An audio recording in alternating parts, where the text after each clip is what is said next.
Okay, now we're ready. Good. Ready for Freddy. Ready for Freddy. Are your knees steady? Are you rolling in a Chevy? Are you getting it ready? I took the mic straight to the top. Top of this hip-hop game. No shame. Doing it big. Akon, you see. Ludacris doing his thing for Sugar G. With the mind that I trip, that I hit. I'm from the LAC, baby, Cali, baby. One love to the brothers on 3rd Street.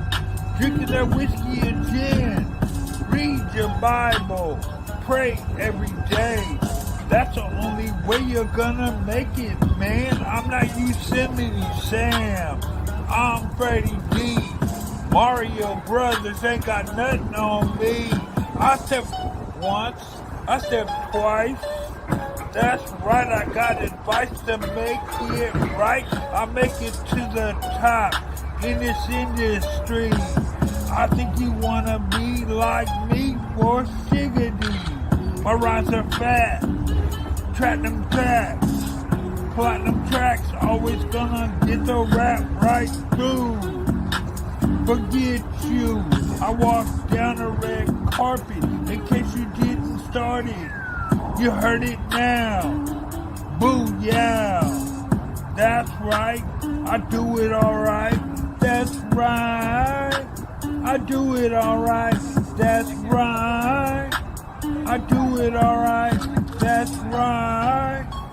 I do it alright. That's right. I do it alright. Like sugar and spice. Like sugar tea and E4D. Snoop Doggy Dogg. Got the twist, smoking on a cigar. That's a trick. He got it going on all the time. He got the ladies in the funky fresh rhyme. But me, Freddie D, jewelry always by the pair. And I do not stare. I glare to the top. Don't you see? I'm the big daddy coming hardcore, G. I be doing it all the time. Willing to bust a hardcore rhyme on time. That's right. It's tight.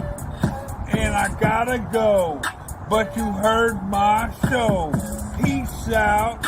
Really though. Good to go without a word to say. That's why we pray just to make it today.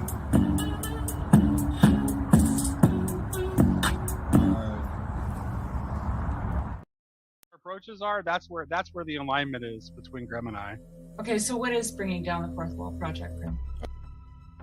A terrible spell, and part of that spell, the humans have a campfire circuitry. For whatever reason, probably because it. So like, the television engages that, and like that's when your tribal elders are passing on information and stuff. So like those things are hijacked and make everybody feel like they're audience.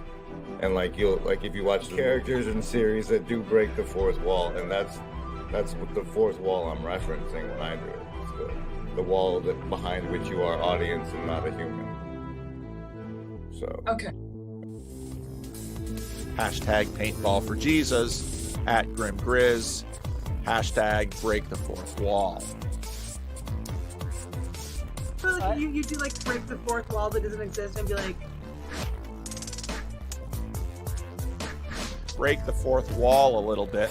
you really helped me break the fourth wall. Like, it's just people.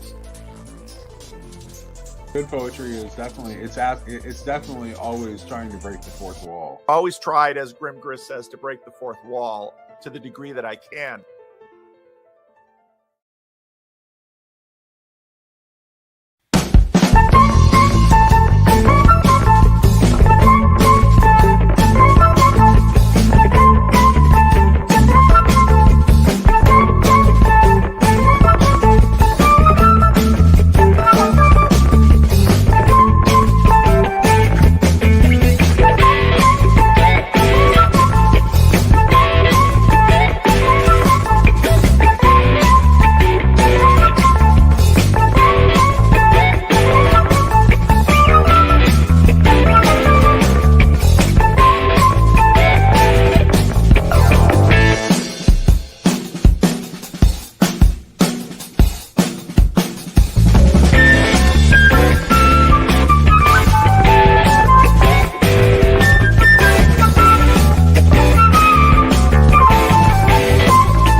G knows it all.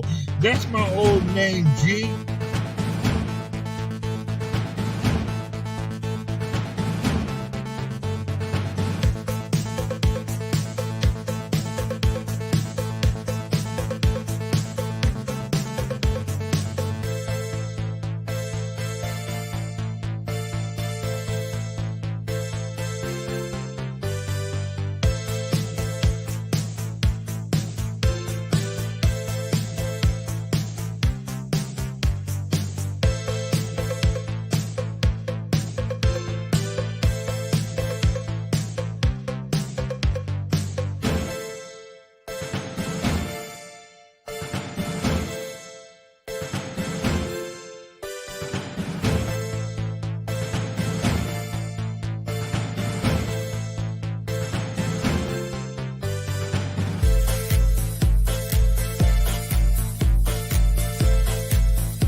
That the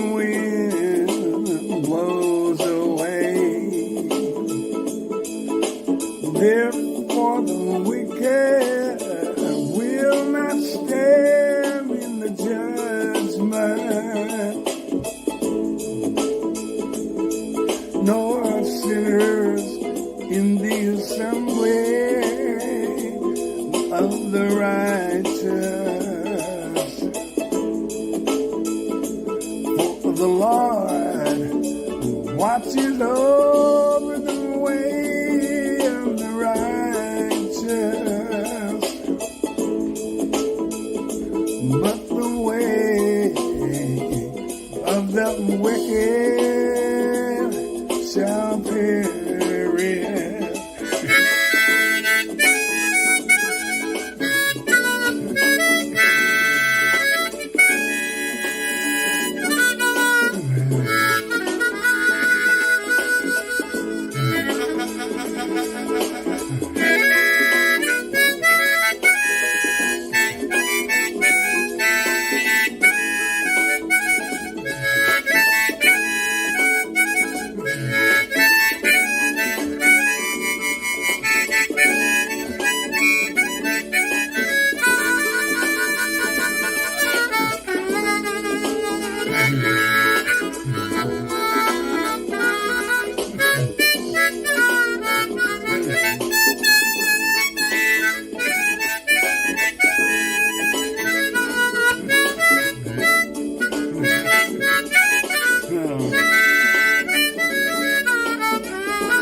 Blessed is the man who does not walk in the counsel of the wicked, or stand in the way of sinners, or sits in the seat of mockers, but his delight is in the law of the Lord, and on his law he meditates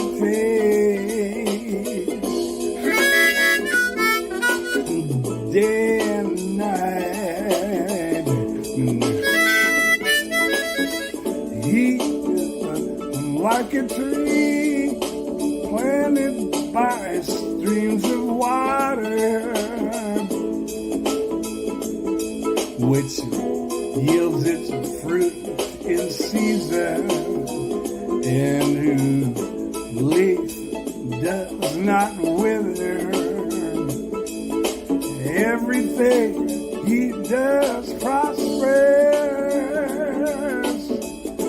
Not so the wicked. They are like chaff that the wind blows away. Therefore the wicked will not stand in the judgment, nor sinners in the assembly of the righteous. For the Lord watches over the way of the righteous, but the way of the wicked shall perish.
All right, there's some dog bark for you. Well, welcome. Good morning, everyone. Those of us who are on the West Coast, good afternoon. Those of you who are on the East Coast, good evening. Those of you who are in Europe, and thank you for joining us today. This is going to do a Friday week in review. We'll be going over a bunch of the stuff that's been in the that's been on the channel, and I'll sort of do like I did last week. And I know Adam's been in the comments section and now in the comments in the hive mind, he's been asking about this. So how dare I call Jonathan Peugeot a Protestant? Jonathan Peugeot is Orthodox. I'm fully aware of that. If you watch the video, there's these elements of emphasis that the different traditions have. And all of the traditions, the Orthodox, the Roman Catholic, and the Protestants, all basically share in the same main things that the churches do. Churches do liturgy, churches do Eucharist, churches do teaching and preaching, churches do community.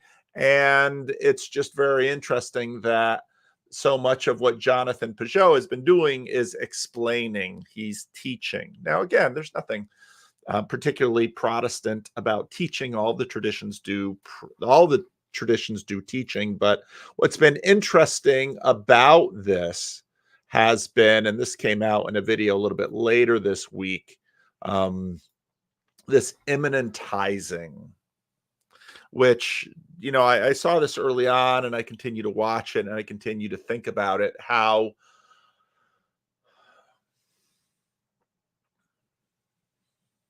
so much of what's been happening in this corner. People would watch Jordan Peterson and they would say, I don't get the Bible. I don't understand the Bible. And sort of New Atheism basically did a number on the Bible and said, you know, we're not going to read this old stuff. That's sort of C.S. Lewis's chronological snobbery.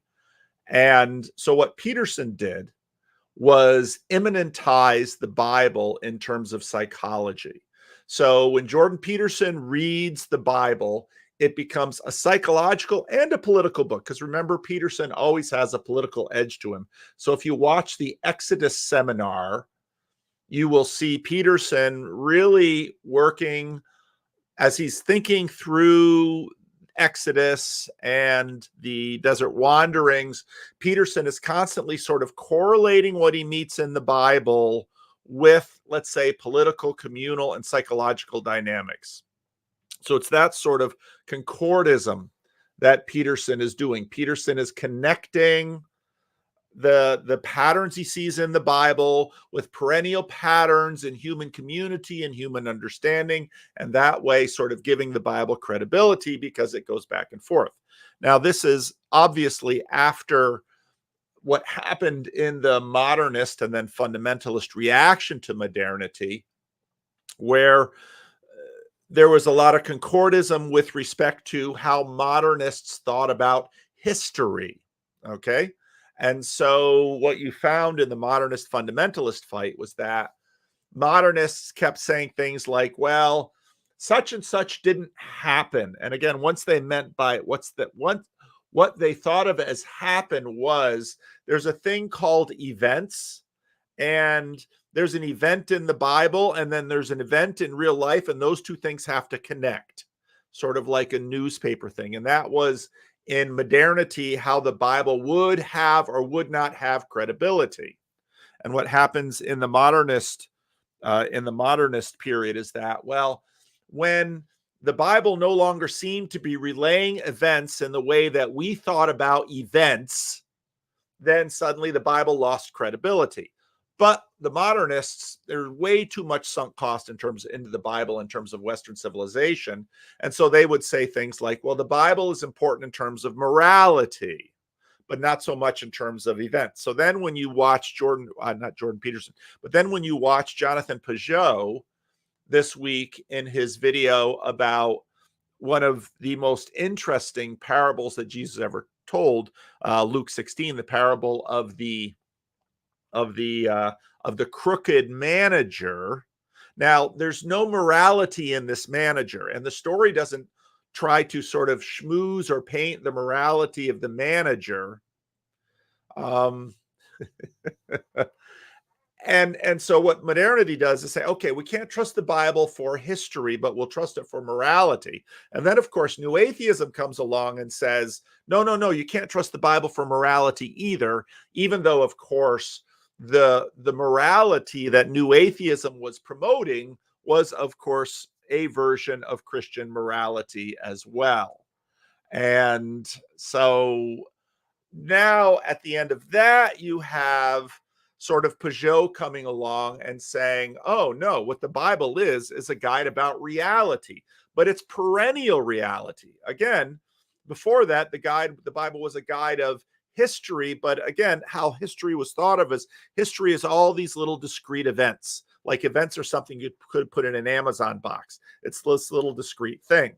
And well, if there isn't correspondence in terms of the Bible and events, but then, of course, what happened later in the 20th century was people began to recognize, well, these events aren't exactly necessarily, we don't relate to these events in the kinds of ways that we do. Think about, for example, the French Revolution.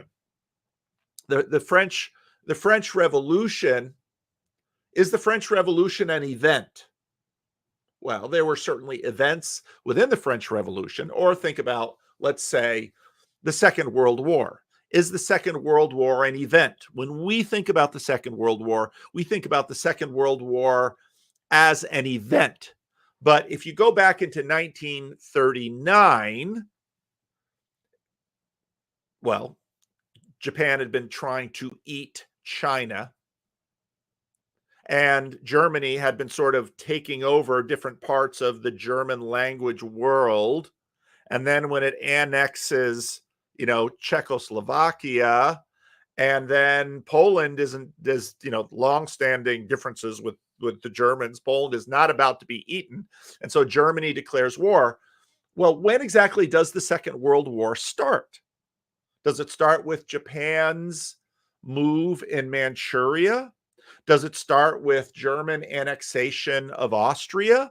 Is that the Second World War? And so what happens is that as modernity continues to recede, our entire concept of an event begins to change. And so now suddenly,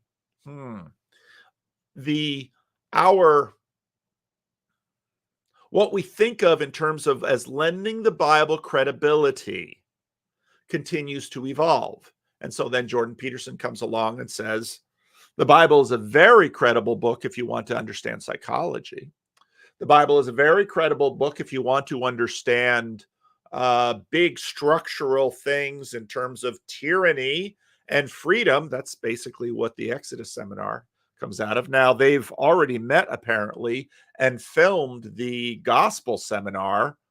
That's going to be interesting to watch. John Vervaeke's in on that. Bishop Barron is in on that. There were times in the Exodus seminar that you kind of wondered, are there too many cooks in that kitchen? It sounds like Jordan added more for the gospel seminar, so who knows where that thing's going to go. So I've got a whole bunch of things lined up to talk about today. I have all my little tickers you saw on the thumbnail. Mark Driscoll's Symbolic World. And in Mark Driscoll's Symbolic World, a man on stage who takes off his shirt is a stripper, and a pole then is a stripper pole and becomes an Asherah pole. And of course, this sort of highlights many of the interesting dynamics in terms of, let's say, symbolism. Because even in Protestant iconoclasm, symbolism happens. And so once you take away certain kinds of symbolism, other kinds of symbolism will come in. And I talked in that video about the way you almost get rid of all visual symbolism. And so then music comes in. Now, very early stages of the Reformation, some of the hardcore iconoclasm, okay, we're only going to have voice. Everything's going to be a cappella. We're only going to sing the Psalms. We're not going to sing hymns. And so there was a real attempt to try to control musical symbolism and keep things very propositional, very frontal cortex, very verbal, very logos, but human beings are human beings, and very quickly the symbolic instincts that we all have are going to assert themselves. And so then really symbolism begins to move in. Now, I have dropped the link, and any of these topics are fair game. We maybe can begin with the whole Protestant thing before the immanentizing thing. I have to mute Paul so I can focus on the live chat. There you go. There you go. The real show is not necessarily on the screen because, after all, we want to participate. After all, the fourth wall is being broken. And so if anybody wants to come into the live stream and talk about the perennial Protestantism, or how in some ways Protestantism and its success in the world has made deep inroads into Catholicism, Protestantizing Catholicism, and I suspect Protestantizing the Orthodox as they come into America. So we have Michael in. Michael, good morning. Hi. Had to turn the Bluetooth on and the thing. So sorry to be a Protestant. So yeah. Well, you know, my thought when you were talking about that and how Jonathan's teaching is like a Protestant thing. I mean, I agree that what he's doing is a Protestant thing, but I don't think that it's just teaching as such. I think what's the Protestant thing is that he's translating. He's moving ideas from one language into another. Because, you know, the traditions have had their teaching where you go to, you know, catechumen class and all that, but it's, you know, you must first adopt Aristotle's metaphysics, and then Thomas Aquinas's theology makes sense and all that. So I think that he's so I think that's kind of the unique thing is that he's making new, you know, he's making new languages, and really even that he's bringing it to the language of common people. Yeah. No, that's a good point. That's a great point. All right, going to bring Joseph in. Joseph, you're muted. You have thoughts on this too. I'm going to refill my glass while you guys talk, but go ahead, Joseph.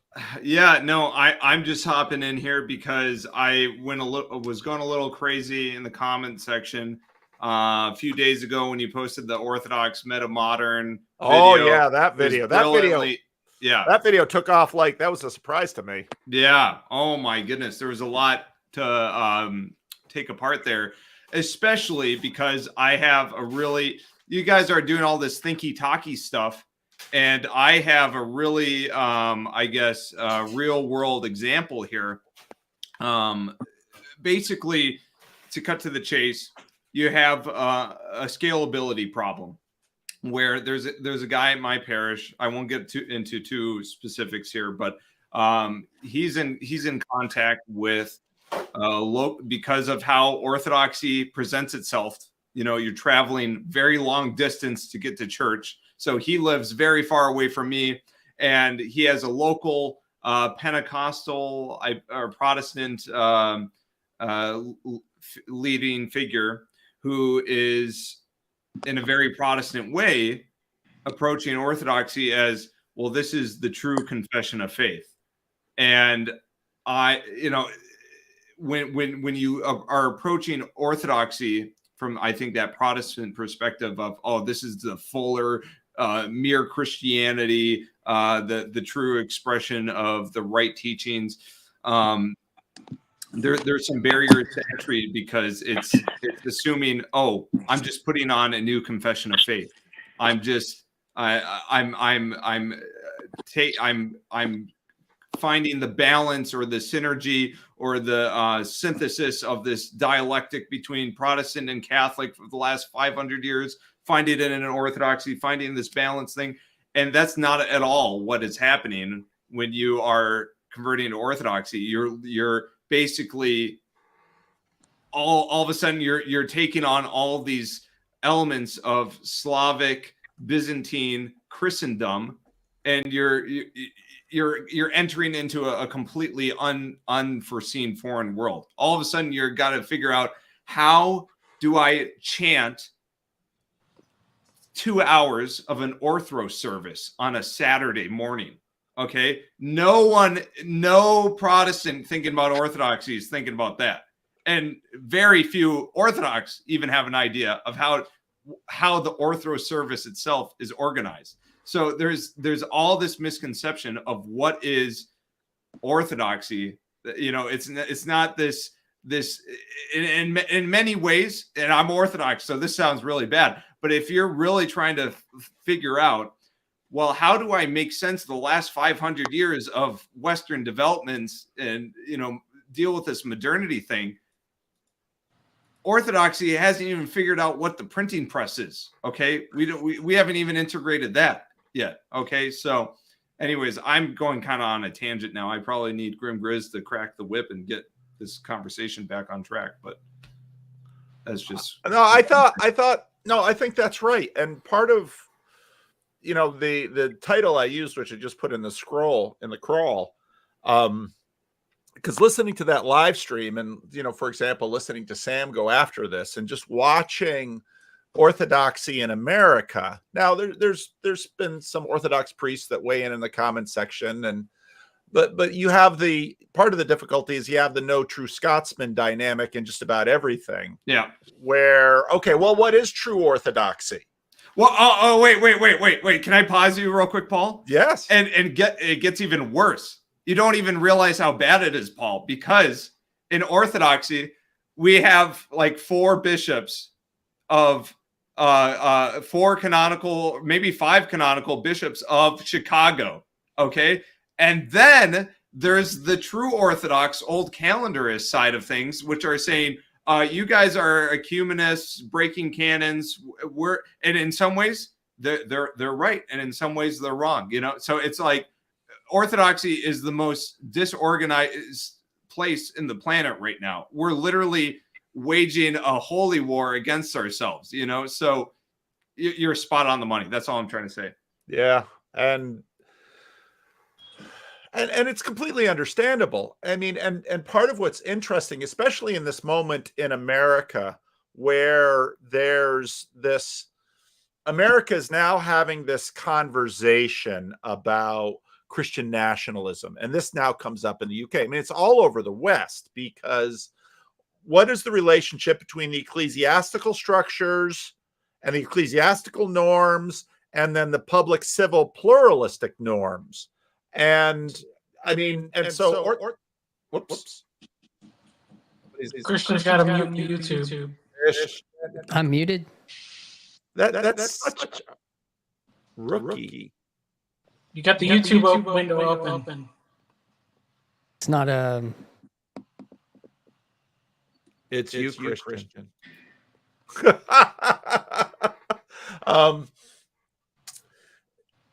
So you know, and I've heard Orthodox people talk about the fact that, well, you know, here in America, in let's say in the old world, you would have the whatever the nomenclature is, the bishop or the metropolitan. You would have the hierarchy. This is the Orthodox Church in such and such a place. And here in America, okay, so which brand of Orthodoxy? Yep. And so how on earth are you organized and structured? But you're exactly right. I almost included, you know, Algo of course serves me up, and these guys that had Gavin Ortland and Father Stephen DeYoung on, you know, to debate things on their little channel. That was kind of a big video for a minute. Yeah. They had this other Orthodox dude, and it was like, former Protestant pastor becomes Orthodox, and they have a clip of him. Oh my goodness! I know he is so Protestant. Yeah, I know. Yeah, they don't even have any clue what they're getting themselves into. And you saw there's a historical precedence of just how crazy this stuff gets, because there was this, you know, the Antiochian Orthodox Church. I'm not in Antioch, so sorry if I'm making fun of Antioch too much. But Antioch, there's this famous thing, this evangelical Orthodox movement that, you know, all these Protestants came to the Orthodox Church. And they went first to the Ecumenical Patriarchate in Istanbul, and they didn't want to deal with them. They're like, you can become Orthodox. We're not going to put you in any clerical status at all. And then they came in, and it's been I guess it depends how you determine successful, but a lot of these Protestant ministers were made Orthodox clerics, and like 2 years in, they're like, what the hell did I get myself into? They realize just how totalizing Orthodox praxis and ethos is, and that in the Protestant perspective, it's, I'm approaching dogma. I'm just thinking about my dogmatic confession of faith. And it's like praxis and ethos, completely inseparable. That's like saying, I'm going to dissect your body and take your soul and your mind, all this. Yeah. So, yeah, I believe it. Christian, you got your sound worked out. Check 1, 2. Am I good? Good. Yeah, I mean, I think that some of it's this interesting postmodernism that we're all just taking like, well, this is right for me. And then I'm going in. And so the other piece that I was thinking about was actually probably that I think video games have played a part, in like these medieval ideas of, well, if I'm going to go to church, I want to go to church like the one I played in Skyrim or something like. Yeah, that just kind of came to my mind, which I'm not dogging that at all. I'm just thinking like, what is my salience landscape? Well, that was something I thought was really cool when I was 15. Was this not the evangelical church? That actually was important to me, or something. And I also think that it's possible that, again, doing this like, well, I like these ideas, but so much of what I think I understand about Orthodoxy is that it's also, Russian, Greek, like it's tied to actual culture, and you're going into all this nested culture that don't, like, I think Joseph was saying, like this ethos and praxis is like you're going into something that isn't just ideas. Because but Christian, that's why Ortho Bros like it, is because it's the communist line of, true communism's never been tried. True Christendom's never been tried, except for in Russia or Greece, except when it did work, the Jews ruined it or something. That's literally what that's a very large swath of what Ortho Bro thinking boils down to, is we can bring about true Christendom if you just listen to us and have, Russian vestments. So there's like a lot of nationalistic ideas tied to some of it. I guess I'm not really pointing at that part of it, but that makes sense. Well, one thing I wanted to not to dominate the conversation at all, but the other kind of point I wanted to bring up is putting traditions aside. Like, I know from my experience that conversionism works, because my dad was born again, his brother stayed Catholic, and the bigger question is like, because people want to go to these traditions because they have this long history, but the real question is, how well are they passing down the faith? And so, as far as I can tell, like, you can convert into a denomination that claims to have like apostolic succession, but PVK is the only one I know who's the third generation of faithful minister, So Gavin Ortland's coming on Monday, so. Right. Yeah, he does have quite a history too, but so which is not to say, because I know there are certainly examples, but we either need to wait and see what the children of this generation of converts, how they respond to their parents switching traditions, or find these the cradle Orthodox and the cradle Catholics that are really passing on the tradition successfully. Jeremy. Yeah, I came in. I wanted to add into what you were pointing at with Protestantism affecting Orthodoxy.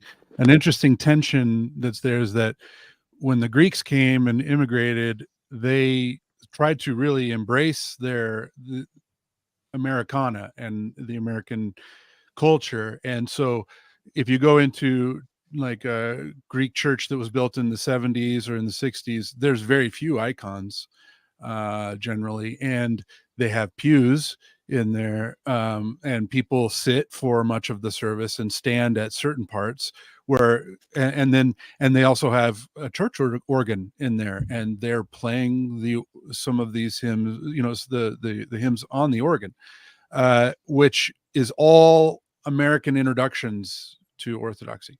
Now that's kind of created a tension in the American Orthodox scene, because like at my parish, which is Antiochian, there's benches around the sides for people who need to be able to sit, but most people are standing for the whole service, and there's no pews, there's no organ, and there's a lot of icons, although not as much as some churches, like, where every square inch is covered by icons. We're kind of in the middle between the Greeks and the, say the Romanians, but it kind of speaks back to that non-canonical situation we have in America, where we have all these competing patriarchates, basically, all stepping over each other, and there's no American flavor of Orthodoxy yet, because it just hasn't been here long enough. That's going to takes like 200 or 300 years to cultivate an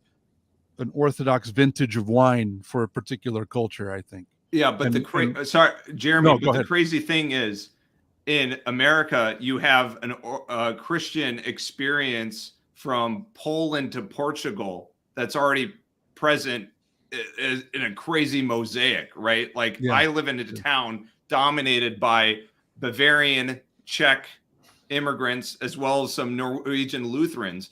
And there's already, even though it's, kind of watered down, I don't know if that's the right word, it's not as flamboyantly extravagant. There still is a very definitive cultural milieu there.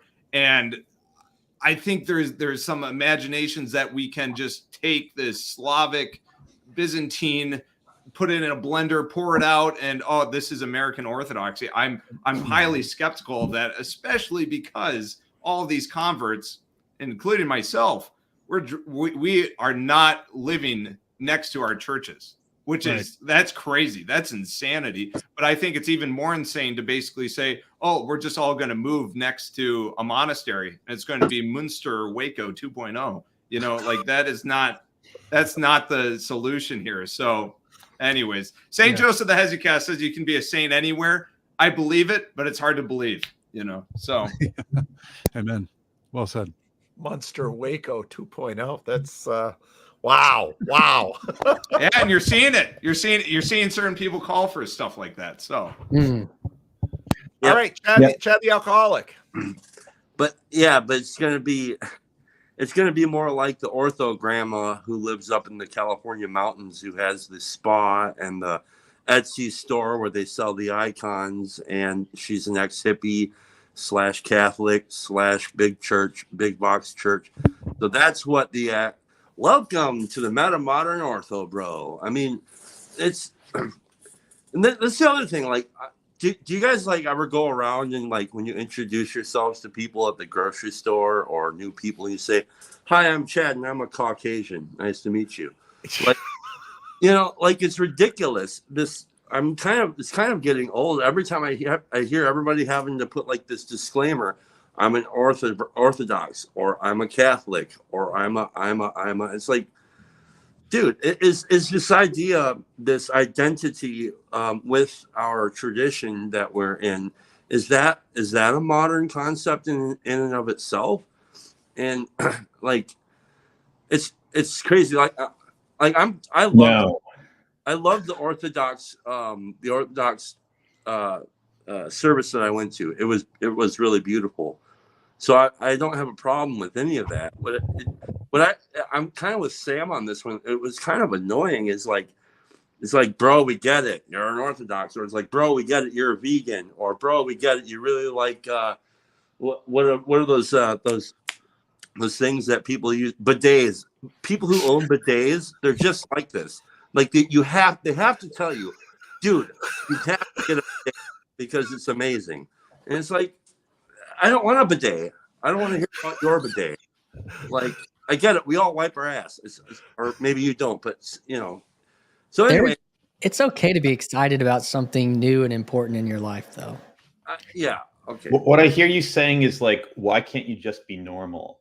Yeah. And the problem is that like normal is like 1980s Americana, and that's been like colonized by bad actors that want to that don't have your best interests at heart. And there's like this giant discontent with the default normal of being American. And so people are reaching for subcultural identities that are thicker. They're hoping to give them a more functional escape from what they see to be a sinking ship. Yeah. And so like Orthodoxy, maybe there's some sort of version of Orthodoxy that we can piece together that gives us a vision of what it looks like to escape from the sinking ship. The other question people are trying to put that together with this is I never heard this before I came to the corner, but when I came to the corner, one of the things I heard all the time was young, restless, and reformed. But I think now that's something that is extinct. But where did they go? It is not extinct by no means, but Okay. it is. But your point, Chad, about, I mean, it's a big piece of Protestantization and modernization of religion, where religion becomes an affectation. It becomes your veganism, or it becomes your bidet, or it becomes your love for sleep token. But, and what Joseph is saying is that, well, but, it's supposed to, there's an integral community that, the entire lifestyle is wrapped around this view of the world. And part of what happened with modernity and pluralism is all that got cracked open. And in many ways, what formed, especially in America, and then from America went out into the rest of the world, was this multicultural modernity. Is it urban monoculture? But it's underneath a very implicit way of being together, upon which you can put your affectation. And now even your gender identity is an affectation. So, I mean, this is really what we're struggling with in terms of the entire definition of religion. So, I mean, what we're talking about is very much the conversation. You're not going to get normalcy, though. You're not just going to get the ortho bro who can't just stop saying, "Hey, I'm part of the Russian Orthodox Church outside of Russia, and I don't even know that Wokal was uncanonical 18 years ago, and I would have, there's just a complete disassociation with how things got to this moment and what it even means. But the biggest barrier to entry, I'll be brief here, is going to be that normalcy element of I'll show you what's not normal. There was a guy at my parish who just passed away, patriarch of the parish, and I wasn't at his funeral. I didn't even know when his funeral was because I live an hour and 30 minutes away from my church. And this is a man I've known for years. And that's not normal, to not be a part of a funeral service and not being able to do it. And these guys who are converting, I do not see them integrating into that locality like you would at the Lutheran church down the road from me. I see people integrating all the time, but maybe my church is just healthier. He's got the real Orthodox church. Sorry, I Joseph. probably have one of the healthiest Orthodox churches in the I think a lot of like the problematization of American Orthodoxy just doesn't ring true to me. Like I think it's pretty good. I don't know. Like so I went to college in Winston-Salem, and Winston-Salem is the site of a Moravian community that is somewhat still active. It was basically a Christian kibbutz that they founded in the 18th century. So you had these Protestants from Europe, they come over to America, they buy a bunch of land, they live together, they sell products to the outside world, but they kind of have like a Christian communism going on internally. And maybe this is a Protestant instinct, but they wanted to make like their own culture. And I think there's an attempt to try to do that in a distributed way in the age of the internet, and then this age of modernity. And like, does it work is a question. I don't think I'm as closely related to my fellow Orthodox as the Moravians were to each other in that little, kibbutz that they had. But like when I do meet another Orthodox, like we have the same way of talking, like we share some things in common. Like there is a thicker culture than like any two random Americans would have. Like I spend more time praying the Psalms than I do watching Disney or watching sports. And so I'm weird for an American, right? And when I meet other people who do that, then we have something in common. We have a common language and a common culture. And I think there's an impulse to want to thicken that as like an arc away from the sinking ship of American culture. But where this project goes, I don't know. But I think it's gone somewhere good, and it can go somewhere better. And it's not bad. It's like fun to be in. I'm having a blast. I don't know. I go anywhere in America, and I have like bros anywhere I go, and I like their values. And it's all cool. right, David. Yeah, I'm wondering about what are the aspects that we're finding compelling that we're not actually verbalizing. There's like one of my favorite bits of trigonometry is when they say, "What's the one thing that we're not talking about that we should be?"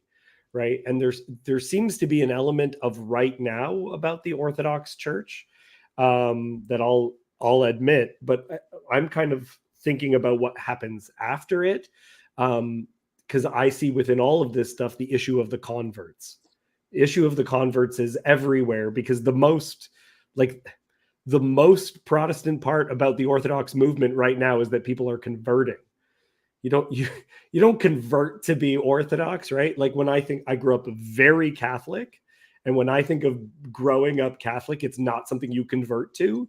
And all the people I knew who took Catholicism very seriously were all converts. None of them were homegrown. We could not produce our own. It had to be imported. So it's like if you can think of an American food that now they grow better in Europe, and we're not growing our own, we're shipping it in, right? Like that's part of the thing to think about. And Jacob, I'm wondering your thoughts on this, is that you were talking about the American Orthodox Church. There's no American Orthodox Church. There's the Russian Orthodox in America. There's the Greek Orthodox in America. But part of its appeal is that it is an older thing, not an American thing. Yeah, we need business casual priests and Norman Rockwell style icons. That's what we need to have. Is that possible? All right, Jacob, David asked you a question. You got a response to that? I was like typing something in the chat, and I'm like a little under the weather. Ooh, caught unaware. The teacher caught him unaware. All right. Yeah, Joseph, I don't know if anybody else has an answer. Christian? Yeah, I was just going to say that I think that there's cultural pendulums too. It's not just that I think there is maybe some element of the uniqueness of our time related specifically to like technology. So, but at the same time, when David was talking about converts versus cradle anything, that a lot of the seriousness comes in from the convert. It's because in all these spaces, there's anemia in all of them. There's an anemia to the personal whenever it's all corporate. There's anemia to when it's so individualized to having these like a corporate identity. And so people that have inhabited these spaces are finding elements of anemia when you're making that conversion, at least on that. Now, that might be different if you're coming from a type of atheism, but you're also not just coming in neutral. You've landscaped all sorts of things in American culture that are tied to certain parts of Christianity that still exist. And so I think that there's multiple aspects that, and if you are converting, then you're taking it seriously, then you're coming at it. Your first look at it generally is going to be something like propositional, because you're going to go research like a good American, how this thing works, and then you're going to go maybe experience it. And so I think that there's pieces of all that stuff kind of at play as well. Research and pioneer out into the wild like that. another big piece of this. All right, you're gonna have Yeah. Joseph Jacob, and then we got to give Paul Yeah, Renee. I just have to on this. destroy Jacob with facts and logic real quick. Okay, so the Orthodox Church, just like any ancient institution, just like the Bene Gesserit, they think in centuries out. Okay, we're not nearly that organized. Yeah, Jacob's saying, I'm having a great time in Orthodoxy. Have you been Orthodox for a decade? No, I've been. Okay. 5 Do you have years. kids? Do you have kids? No, I'm getting married. Okay. So let's think. I'm not trying to put you down by saying that, but it's thinking. Okay, scalability. What is it going to be like 30 years from now? And I've just seen personally, that out of probably half of the converts that we've seen at my parish, about half of them have just disappeared, gone. And it's not, the right amount. We should have had more catechism. We should have had them understand the facts of Orthodoxy a bit more. Boom, boom, boom. That wouldn't have done it either. There's something deeper than here. And I'll finish with this. I think there's a danger, and the OCA, the Orthodox Church are in America, not of America. They fall into this temptation that I think is subsuming a lot of the ortho bros and people that are ortho curious or whatever. It's basically, give me Saint Isaac the Syrian's ascetical homilies, and I can become Saint Isaac the Syrian. And it's like, you can't just have the service books of the church. You can't just have the theology books of the church and replicate orthodoxy. It takes it's like a martial arts. It's passed down. It's lived, it's embodied. And if you are just getting the facts right, getting the right books, watching the right YouTube videos, and you're not a Protestant. You're Protestant. You need to show up to those funerals. You need to cry with people. You need to, get in bloody struggle with other people. And the infrastructure is not there. And the longevity, I've yet to see it. I mean, I'm doing it. Like, I've been to that's great. That's great. A few funerals. I've prayed the psalm vigils like the night before the funeral for people. I've kissed corpses on the forehead, at their funeral. I've I don't understand. Now have that experience 15 years from now, and I just don't understand this tone of alarm that seems to underline this. 20 years ago, there was 2 or 3 monasteries in the U.S., and now there's 50 or 60. Okay, okay. Sorry, that is an unfair comparison, because you're looking at basically monasticism in America in the Orthodox landscape is predominantly as the result of Elder Ephraim, and that was an explosive. It's not. This is beyond the scope of this conversation, but that is not a model for what's coming in the future or what is going to be. I can't. Are you okay? Got to give Paul Renee a shot. Okay, Paul. So I was listening to your video on my walk this morning, Jonathan Peugeot, the Protestant, but the bit with icons, is this actually what Paul and Peter look like? I've got a friend in California who's a Ethiopian deacon, and I've been to an Ethiopian service, and I'm familiar with Coptic icons. And I mean, the truth in icons is an embodiment of the people that are participating in the worship service.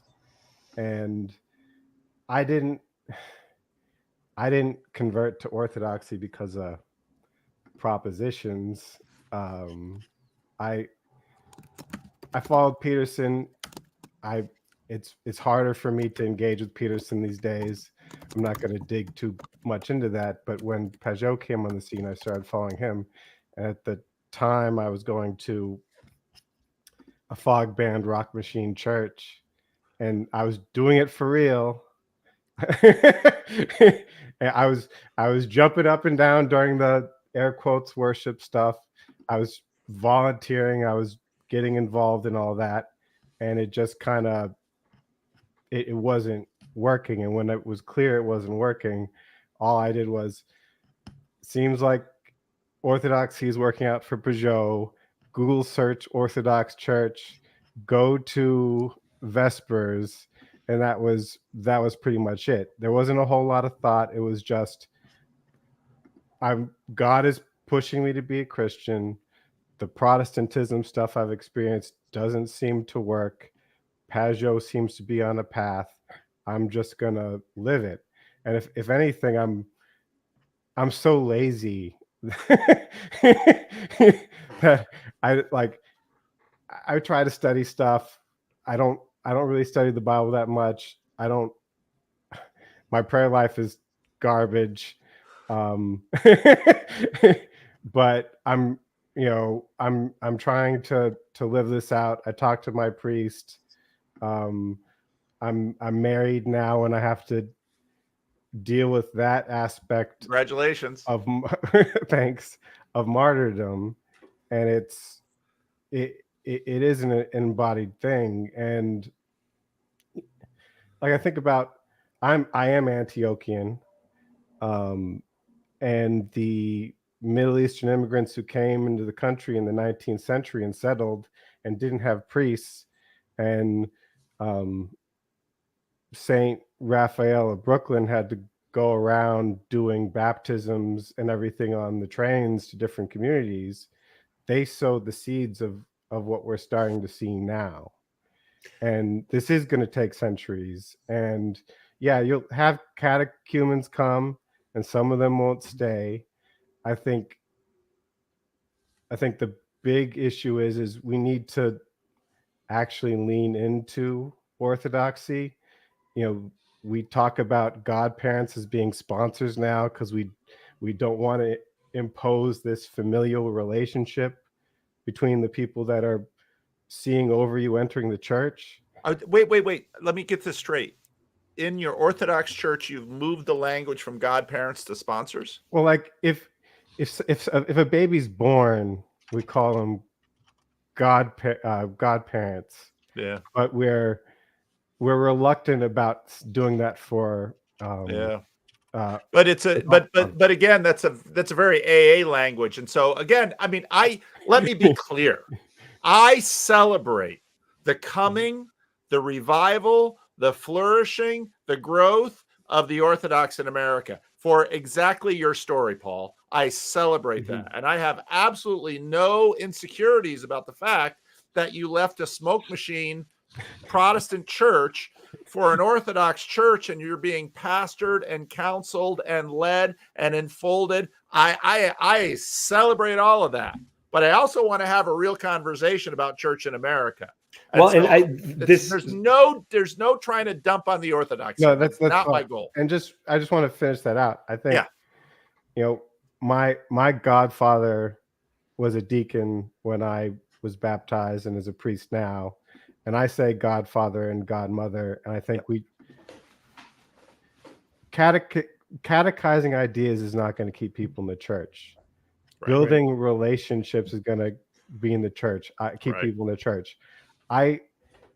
If anything, I'm in a worse position now than I was 2 years in. My faith is worse. I missed a bunch of Sundays. I get into a fight with my wife, and the whole week is ruined. But my head priest and my godfather and my godmother will just not tolerate it. Me staying away too long, and I think that's the key, and that's what we need to lean into. Amen. 100% agree. Go ahead, Jeremy. Okay.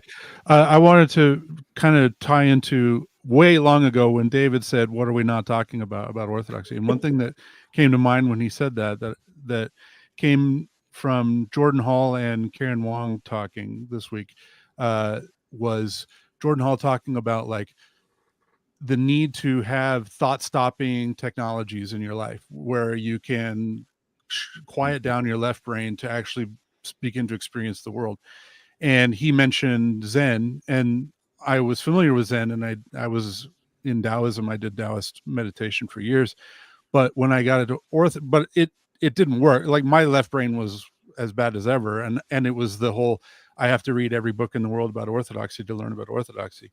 And then, but the beautiful thing is, and what I thought of when Jordan talked about that was divine liturgy. Divine liturgy is that technology for in Orthodoxy, where you go in, and when I first started attending church, my left brain was constantly going, what is that? Why is he doing that? What does that mean? What are those clothes? Why is he dressed differently than him? What is it? What, you know, what is that? Why are they saying that? What are they doing? What? And your left brain, there's no answers. No one's standing there. You know, you can't just like ask somebody next to you. Peugeot isn't there to explain it to you. Yeah, no one's there. Yeah, Jonathan wasn't there, right? So I couldn't talk to him. And after a time, your left brain just gets tired. You can't. There's no answers, and it just gives up. And all of a sudden, you start settling in, and then the beauty starts opening up. And that, to me, that's what drew me to Orthodoxy. When that started happening and my left brain started shutting down, and I actually started, and it's not like I stopped thinking. I mean, I'm not saying that, but I'm saying it just quieted down to where I could be in my skin and be in my body and be there. And all of a sudden the beauty started opening up. Well, so Jeremy's right on the money here. But the ugly truth that I think a lot of, rose tinted glasses Orthodox converts are unhappy to realize is that is facilitated in a liturgically competent space. And there's a lot of liturgically incompetent parishes and priests out there. And in order to get somebody who is good at liturgics, and not in just a superficial way, but in a way that it resonates with the whole person, you're basically looking at, you're going to have to pick up your family and spend 5 years in Boston, pick up your family, spend 5 years in New York, etc. And that happens like very frequently, right? Like the liturgical beauty that is present in Orthodoxy in America is a gift of people sacrificing their time and their life and their blood.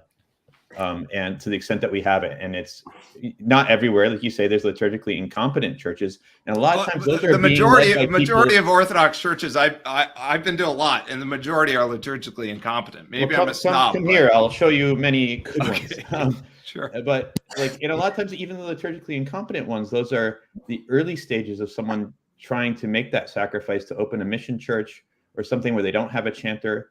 And someone needs to care. Someone needs to love it. Someone needs to say, the singing here sucks. I'm going to go. Now we have an online school to learn how to do Byzantine chant. Or you can, if you know Western notation, there's plenty of resources for that on the Antiochian Church's website. Like, someone needs to care enough to make it happen. Church doesn't happen on its own. It happens through with your blood. Give your blood. Yeah. I think, though, also that the yeast hasn't fully been kneaded through the dough. And this is like, people have these conversations about immigration, like how many immigrants into the country and it's still the same country.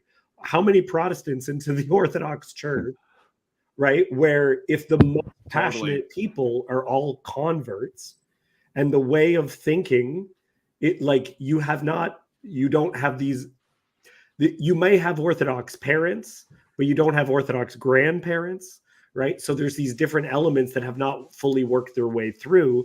And I think one of the things that was happening is like, look, you have these Christian apologists and they won't shut up about learning Jehovah's Witnesses. And when Jehovah's Witnesses come across this stuff, there's big issues. Like Islam is having a real problem where 200 years ago, Protestants weren't reading the Quran and now they are, and the Hadiths.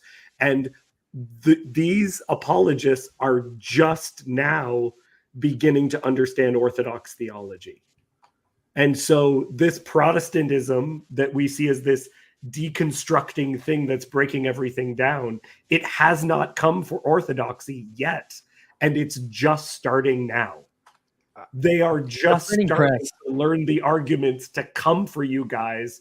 And while that's happening, your churches are going to be full with people who think like Protestants, not like Orthodox. The antidote to those arguments coming for the Orthodox is not better arguments. The antidote is holiness and love. That's always the safeguard of the church. Is it not, Paul? It is. It always is. Because the like church, I the church think why rises or falls on holiness and love. I'd like to That's put the it, church. I'd like like to put in this thought. I'd like to put in this thought that I live in a town that's 100 and almost, it's 150 years old, and there's never been an Orthodox church in my town. There's never been an Right. So, and there probably won't be. Yeah, There there won't probably be. won't be. Yeah, exactly. And so, but the ideals that are being put forth on there's two different ones. One we were just talking about, like excellence, quality, beauty. Okay, that's kind of this universal transcendent that a lot of churches are trying to get right at different scales and different levels that do yield actual different response to something beautiful. So there's that. But the other side of it is this whole idea of trust. This ideal, the ideal being put forth about an Orthodox community, this Platonic vision of an Orthodox community is the ideal that, I mean, that's the 100 years ago, 150 years ago in my town that had maybe at that point maybe had 4 churches that everyone was in walking distance of. It's the same, and that the trust built in a town of less than 10,000. Like that's what I feel like is this vision of, and it's a seeking of trust, and because institutional trust is almost gone, and even figuring out how to trust your fellow man when we're all isolated, and so there is this beautiful idea. But I'm saying that's not I guess the idea of like what an Orthodox life looked like in Greece or in Russia or something like that in a local, very hyper local community. That also existed in the way that small communities did, in the way that small communities would gather around the one church building and the one school building and all that kind of stuff. Like, I mean, we're just we're light years away from that. And there was so much trust was in an extremely higher reach than we are right now. I think there's a lot of anxiety going around because what we're doing doesn't look like what happened in the past. And I just think, why would you expect it to ever look like the same over time? Like technology has had a huge impact. I go to like 3 different Orthodox churches, so I'm part of the problem. But the Serbian church I go to sometimes is it's in the middle of this sort of town that's economically left behind nowadays. But when it was founded, all the little row houses around it were filled with Serbians. They built the church in the middle of their community. And now all the parishioners live elsewhere. They don't live in that little community around the church anymore, but they'll drive like 30, 45 minutes, an hour, or 10 minutes to get there. The priest lives next door, but the parishioners still, I mean, they try to love each other, do things together. But the impact of the automobile, college education, like this Serbian church was founded in like 1908, 1910. And in the intervening years, you had like the college revolution and the automobile revolution, and people got rich and their kids went off elsewhere. They bought bigger houses outside of this little dumpy part of town where the church was. And I don't know. I mean, there's something lost in the old ways, but we got to do church going forward. And if we really believe that God is part of what we're doing, like he can deal with people commuting to church instead of walking there. Like, yes, something great was lost by not living in walking distance to it. Okay, but yeah, I'm sorry. You say we do something about it. Here's the thing about Orthodoxy. You don't do anything in Orthodoxy without the episcopacy. And you can't just, a Protestant can go out and start a church with just him, his family, and a Bible and make something out of it. In Orthodoxy, you have to get approval from a bishop who is basically overseeing the entire, like a patriarchate. Okay. And the converts, I don't think there's a lot of disagreement and disorganization in Orthodoxy, but the biggest is certainly between the converts and the hierarchs. They are not in line or see eye to eye in 99% of the things. And I don't know how that's going to be overcome. I guess we're just going to have to wait 40 years until they are all replaced. Antioch, I disagree. I don't see. Antioch. Oh my goodness! You're clueless, Jacob. You're clueless. Maybe your local church. You can. I mean, can you ever really speak to more than your local church? I mean, I know my bishop. Yeah, your leadership is all non-monastics. There's not a single tonsured. Anyways, but okay, so this is getting you a little can too say crowded. things. I You can feel say like things I've about enjoyed the this conversation. hierarchs. I want to give some space to some other people. So Okay, yeah, pop off. All right. I'll leave some comments from the peanut gallery. Andrew's not going to make any comments because he just likes seeing his face on live stream. So I'll tolerate that while we have space. Cassidy. He does like to troll, though. Will you? He give him does an like to opportunity? troll, so maybe we'll have to keep him muted. So Cassidy, Cassidy. Well, what do you have to say, Cassidy? Well, I actually just have a question for you, Paul. Can you explain to me more what you mean by metamodern? Because I just don't think I understand it. Oh, yeah, that's the word that's, of course, Brendan is sort of using, and Paul Anleitner is using. They're trying to get a word beyond modernity that isn't post-modernity, because post-modernity is a thing. And so it's beyond both modernity and post-modernity, because post-modernity is about the unthingiest thing you can think of. It's just basically solvent. And so then the idea of how, because modernity made real contributions in many ways, and we don't want to lose those contributions. Post-modernity hasn't made much of a contribution beyond skepticism. So then the question is, can we actually understand the limitations of modernity while actually living in the blessings of tradition? Which means that in many ways, I think part of the reason that Orthodoxy has had such a moment now is it is offering to the world the riches of tradition and so many of those values that many people who have been sort of awash in post-modernity come in and just breathe a sigh of relief. I love what Paul Rene was saying here, because I've heard so many others say it too, that they came into an Orthodox church and you know what? They were pastored. There was a community. They were catechized. I mean, it was because of Orthodoxy's determination to keep its past, they've actually managed to maintain and preserve many, many really wonderful and good things. And so I think for that reason, Orthodoxy has been a really viable option, a metamodern option. But the issue is that we continue, and many of the things that have arisen in this conversation, the challenges of church in America that the Catholics have had to face over the last 100 years, that Protestants have been facing since the Puritan times, all of those issues, well, the Orthodox, they got to face them too now. And we're all in that. So that's sort of what I mean by metamodernity there. Paul, I wonder about this idea. Metamodern, I think, is a good term, just because it came from like film criticism and stuff like that. Like, even when you were talking about it, like Thomas Flight was getting into how these things could work. And I think a way of thinking about it is fully integrated, right? So you can think of skepticism, an era of skepticism and modernism, as a grade 6 boy, right? A grade 6 boy just making fun of things. Everything's a joke, but he's immature.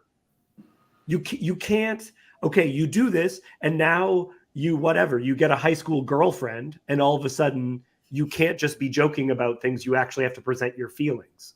And then all of a sudden, all these jokes, all these ways that you learn that you're cooler than everything else, it's just left you miserable. So how do you actually integrate that aspect back in so that it's again meaningful? For myself, I wrote a play, and the play was, have you ever seen Waiting for Godot? Did you ever have to read Waiting for Godot? So I wrote this piece that's a meta piece that incorporates all those elements, but it actually states that God does exist. So the ridiculousness, instead of, oh, everything's ridiculous and isn't this preposterous and we're falling, at some point you go, oh, and it rises you back up. So if you, like, as an example, 50 years ago, the comparison between the flood story and the Epic of Gilgamesh and the Bible illustrated to people that the Bible was bullshit, that none of it was real, because we can find these connections, so therefore it's not real.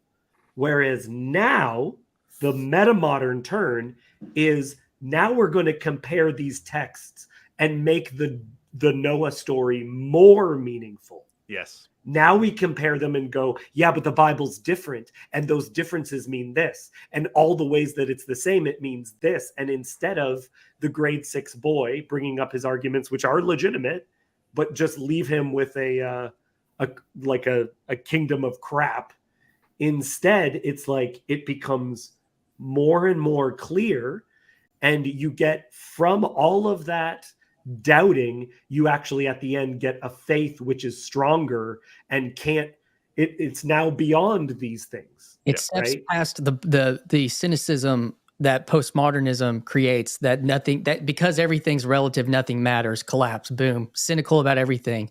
Okay, well, and your example of Gilgamesh's story and the Genesis story is great, because I actually think that the bigger problem in my conversation with Brendan Graham Vinci, he was talking about source criticism. I think culturally it had more to do with like evolution and creation, like that whole problem within modernism. But then it's like, well, nothing matters. And you get past that, to your point about that, is you look at these things and, yeah, these stories might represent the same thing, but my God, this Noah story has had so much more impact on the world that I think that it fits, it should be placed at a higher place on a hierarchy of meaning and value. And so you're taking these things that are out there in front of you, and you can then put them more appropriately into a place that has meaning. I think that's part of it, Cassidy. That also, by the way, was the comment I was bringing up before about the Orthodox Church. And what I'm wondering about the yeast fully working its way through and everything is that there's certain things that have been time capsuled.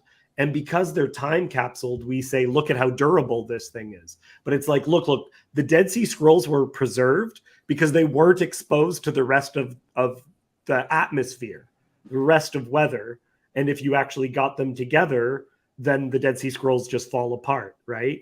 And so is there aspects of Islam that just haven't been exposed to the modern world because they're going through a crisis now that they are being exposed? And I wonder if Orthodoxy has also been closed away from it. But Cassidy, does that make sense of the notion of metamodernism? Of like, yeah, partially. I'm sure there's a lot I'm not understanding. I think it's a concept you probably can't get in a 30-second explanation, but it's helping. There are things that you're saying that are setting. I don't think I see the full picture. The word is too new. Yeah. It is. The word is too new. The concept hasn't sort of taken root yet, but these are all sort of the things that we are dealing with. And I think, again, in that way, Orthodoxy now in the pluralistic West is, really fits that bill. And the difficulty, and so then you see some who are basically saying, Orthodoxy is everything. Well, they're the convert, and God bless you. I love that you have found Orthodoxy, and I want you to go to liturgy all the time. I want you to do confession. I want you because part of the problem is, as Joseph said here, a colleague of mine who is doing sort of liturgical Christian Reformed Church, really kind of Anglican, he says, my problem with the Orthodoxy wave is everyone who has left my church because they said, I'm going to go to the real thing, I'm going to go to the Orthodox church, none of them are actually going.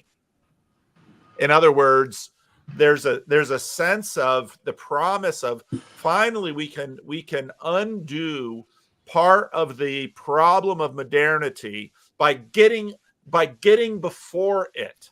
But you're not in medieval Russia.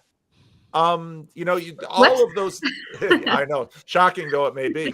And so that's why I think that I celebrate the contribution that Orthodoxy is bringing to the conversation. And I celebrate the fact that many people are seeking Christ through it. And I think that's going to be a hugely positive thing for the church in America, for the church in the West, and for Christianity in the West, and for Christians. And so I celebrate it. But at the same time, I also know the complexity of doing church in America, and the Orthodox will not escape those complexities. Well, Orthodoxy has not escaped modernism at all.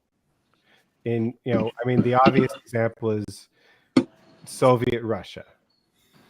The effect of communism on the faith and where it originally lived was huge. And in the States, cradle Orthodox aren't having a whole lot of kids and haven't been for a while. Churches had been shrinking. And if you don't have 3 or 4 or 5 kids, you're going to be more reluctant to say, hey, Johnny, go be a priest. You're going to want him to be a doctor or a lawyer. So even pre-convert wave, we've been affected by modernity, not in terms of like maybe postmodern arguments coming at us or whatever. And as far as Protestantism, Protestants coming into the church being a big deal, I don't particularly see that as an issue either. I think we actually have to live our faith and have children and encourage them to serve and we have to make the proper sacrifices. And if we don't, we've got a priest crisis in the American Orthodox churches. And if we don't have priests, we're not going to have bishops. And then we're not going to have any priests.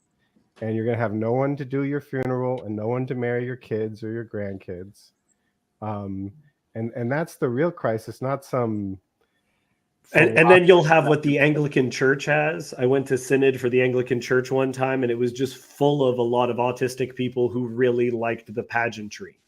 And they were formerly Protestants who were all there, really liking their purple robes, really enjoying their liturgy, but had not figured it out for themselves. Like there was no communal aspect. It was like it attracted a very specific personality type. And that's the only person who wanted to be a priest. But I think the community aspect is even, I mean, that's the impulse. It seems like Paul Renee, you're pointing at, like, I think that is the big meaning crisis. It is, and it has to do with trust, and it has to do with believing, like, it more than just, I think also a very big Protestant problem is the idea that I'm intellectually assenting to orthodoxy. I'm intellectually assenting to this thing or whatever. And it's not just orthodoxy, it could be anything like that, like what he just kind of talked about Anglicanism, what David just said about Anglicanism. It's kind of like, oh, I want to identify as this thing. But we're talking about the challenge of living in small communities together. And there have been, the megachurch model tried to do this with the idea of small groups in evangelicalism for the last 20, 30 years. I think that the problem that exists in something like that, and I had a conversation with McMo about this yesterday, was he was saying he was a part of a megachurch, and he said, actually, I think the church would have been healthier if it split into 3 churches. It was 1,500 people. And it was like, because you can't pastor or be a priest to 1,500 people. You can't. And these people we all need a pastor. We all need a priest in our lives, regardless of the church. And that is part of this crisis, because the idea is just reach, become, identify. We've outpaced, that's all mental in a certain way. We've outpaced trying to live, and we've hit it on here in some ways, live a life of community, of vulnerability, intimacy, and trust, like deep trust. And a lot of those things have been broken by these celebrities and pastors that have betrayed their congregations and all sorts of things just like that. And we're looking for that, I think. I'm going to go. Say, go to a small church. Maxwell, you haven't said anything. Chad came in again, but Maxwell, I want to give you a chance to say a little something while go ahead.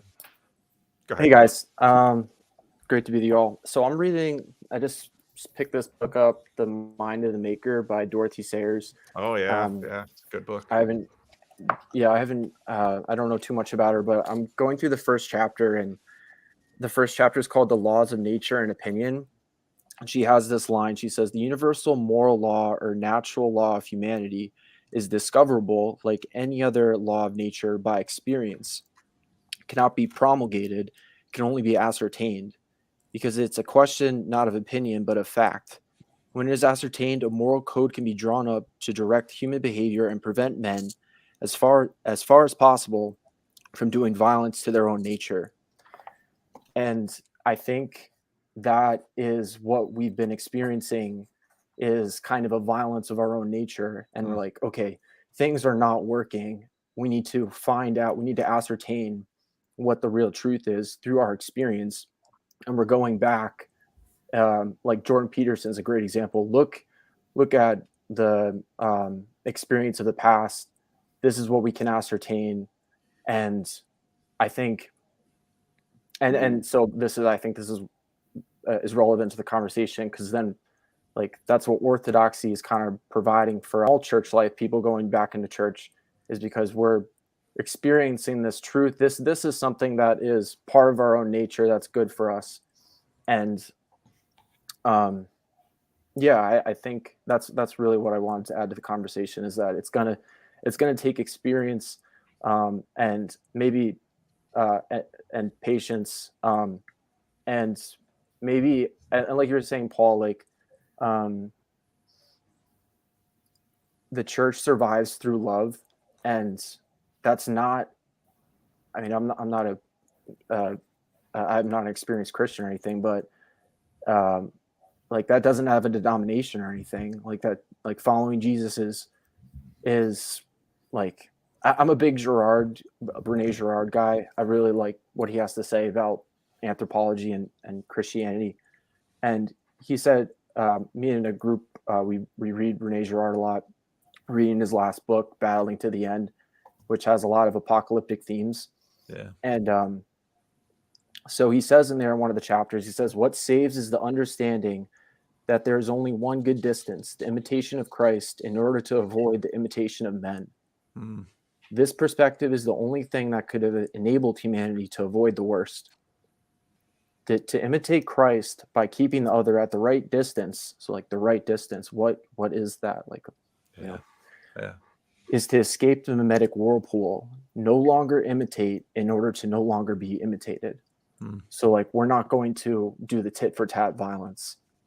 And I was actually reading, I'm reading the Bible with my mom, which is really wonderful, because she hasn't been in religion at all, but it's been really great. So we're in Samuel 2, or 2 Samuel 2. And so I don't really get what's going on. Abner and Job are chasing each other, maybe the other way around. But Abner calls out to Job, must the sword devour forever? Don't you realize this will end in bitterness? How long before you order your men to stop pursuing their fellow Israelites? Job answered, as surely as God lives, or Joab, as surely as God lives, if you had not spoken, the men would have continued pursuing them until morning. And so Job blew the trumpet, and they stopped fighting each other. Yeah. And that's remarkable. That's like some kind of, like, Jesus portrayal in the Old Testament, I think. But yeah. And I guess the last thing I say, I'm sorry, I have all these things I want to say, but that's okay. I see, like, John Vervaeke's project of, like, the philosophy stuff. I think it's like to experience and to ascertain truth. Like, we can't just get stuck in our 3x5 card of allowable opinion of things.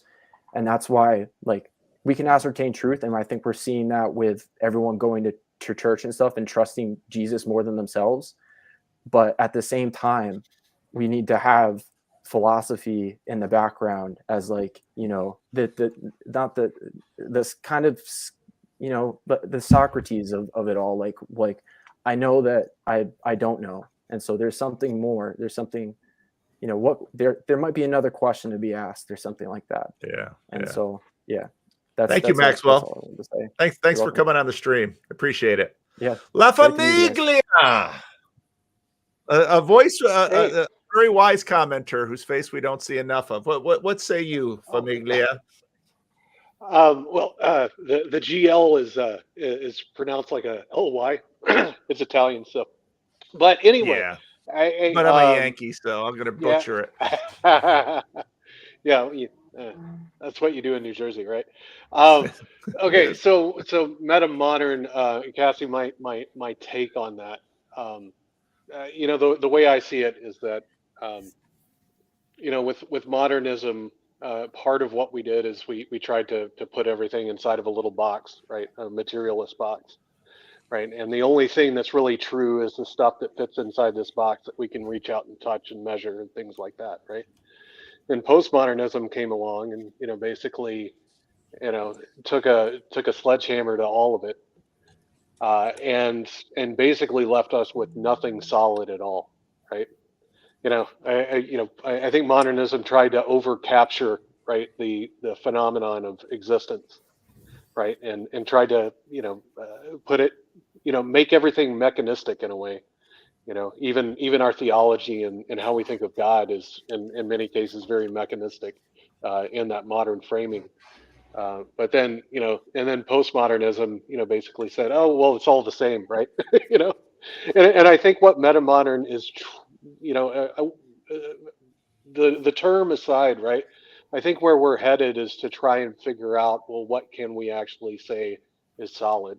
And I think people are looking for something solid, not just from a, how does the world work, but how do we make sense of it, and how do we live in it, and how do we actually talk about an ought, instead of just an is, if that's helpful at all, but. I wanted to add one thing about the meta modern thing real quick. I'm glad it came back because I was hoping I wasn't going to be the guy who took it back, but but it was really helpful to me. There's a movie review of Barbie, and he makes the case that Barbie is the quintessential meta modern movie, and the whole point was that it uses modernism, it also uses postmodernism, it uses the in jokes, it uses the self-reference, it uses breaking the fourth wall, but it's ultimately nihilistic. However, they're trying to find hope in relationship. They're trying to not be cynical about relationships. So let's find meaning in relationships. And I think that's the meta modern move. And it kind of ties into this whole discussion we've been having about community and how you keep a church together is through sacrifice and community and, reading the Psalms for the old guy that you didn't know very well, reading the Psalms through the night for him, and then venerating his body at the funeral, right? Like it's being part of it. It's going and putting in flowers in the flower bed at church, to get ready for Pascha, right? This stuff like that. I think you see it in stories, because in stories you see the assumed background, the assumed beliefs of people, and like this may seem completely random. My wife really likes Dr. Quinn, Medicine Woman, which was like a show from the early mid 90s. Yep. And watching that show is so interesting because they're telling a story that's supposed to take place like 200 years ago or whatever, or I guess just a little bit over 100 years ago, but it is the most 90s thing ever. Yep. It's like one of the best examinations of feminism at that time, because they're just telling a story with their values, but you could very clearly see where 90s feminism is because of the way they want to tell stories. Yep. And it's this underlying thing that's there. And so if you watch a Marvel movie now, the Marvel movies, there'll be dramatic moments that'll be undercut by comedy. Deadpool speaking to the camera is to undercut your investment.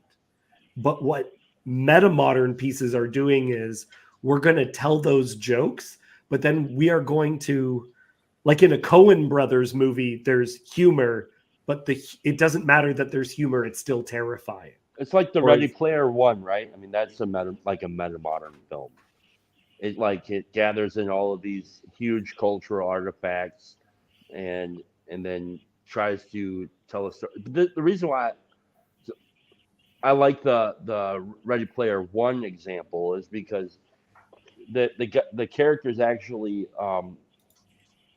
placing himself under scrutiny to grow and stuff. So like that to me is what the I don't really like the meta-modern Christianity frame. The Christianity, I would throw that out because I don't think it. I think that's too specific of a term to unify us. But I would say like a step below that should be meta-modern identity or something, because identity means like something like sameness. Isn't re-enchantment like re-enchantment?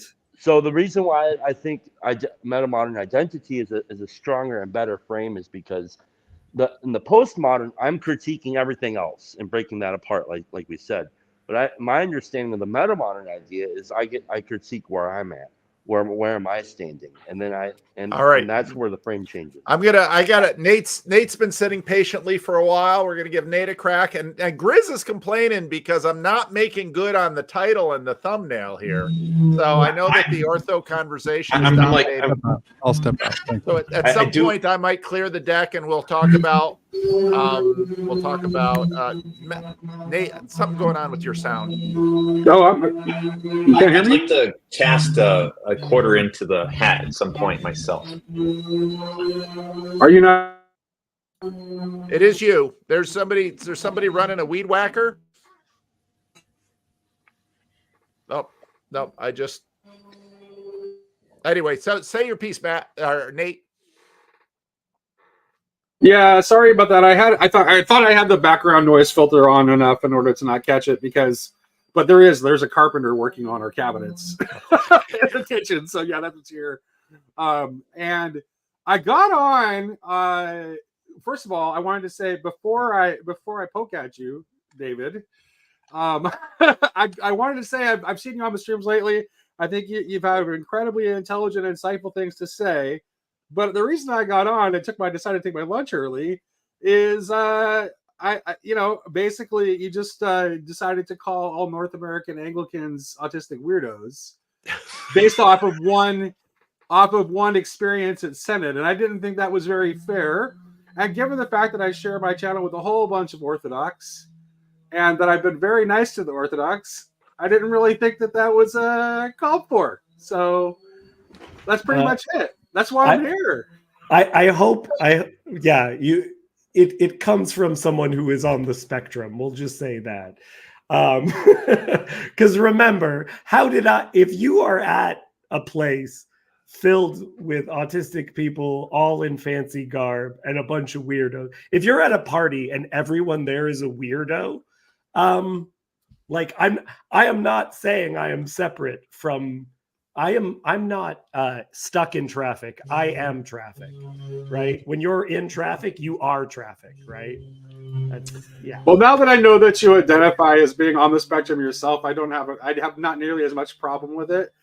And it's like my life is such that I am not on the spectrum, but I am destined to be. My destiny is to be surrounded by people who are, including my son and my brother-in-law. So. Well, and that's the autism is the search for purity in my perspective. Like, I think that there's something occurring where the understanding of rules and where the edges and borders are, the importance of understanding this mindset that there's a reason why it is naturally part of the human population. Yeah, a very low tolerance for ambiguity, which is one of the ways you could, if you listen to me for any length of time, you can figure out very quickly that I am definitely not autistic. Because I have a very high tolerance for ambiguity. Yep. Right. Okay, Jacob, Jacob, I'll get out of here. Jacob, you wanted to throw in a quarter on something? I did. I don't know if it's that profound or anything, but this idea of trust kind of stood out to me, and I think that's what maybe this meta-modern conversation is about. It's like, what can we trust when extreme skepticism is applied to everything? And my thought was that if your parents love you, then there's nothing anyone can say to you that's going to deconstruct that for you. Like someone really smart, way smarter than me, can make incontrovertible arguments to me that my parents really don't love me, and my response to them is like, you sound real smart, but my parents love me. And I think that what we're looking for that survives postmodernism and maybe creates metamodernism, and I hate that we have to use so many syllables to describe this, is just these experiences of trust and that come from shared sacrifice and really getting to know each other. Like sports teams also like really trust each other. Families, sports teams, small groups of people that have a shared sacrifice. And I said before love, but that's what I got. True. Okay, Mark.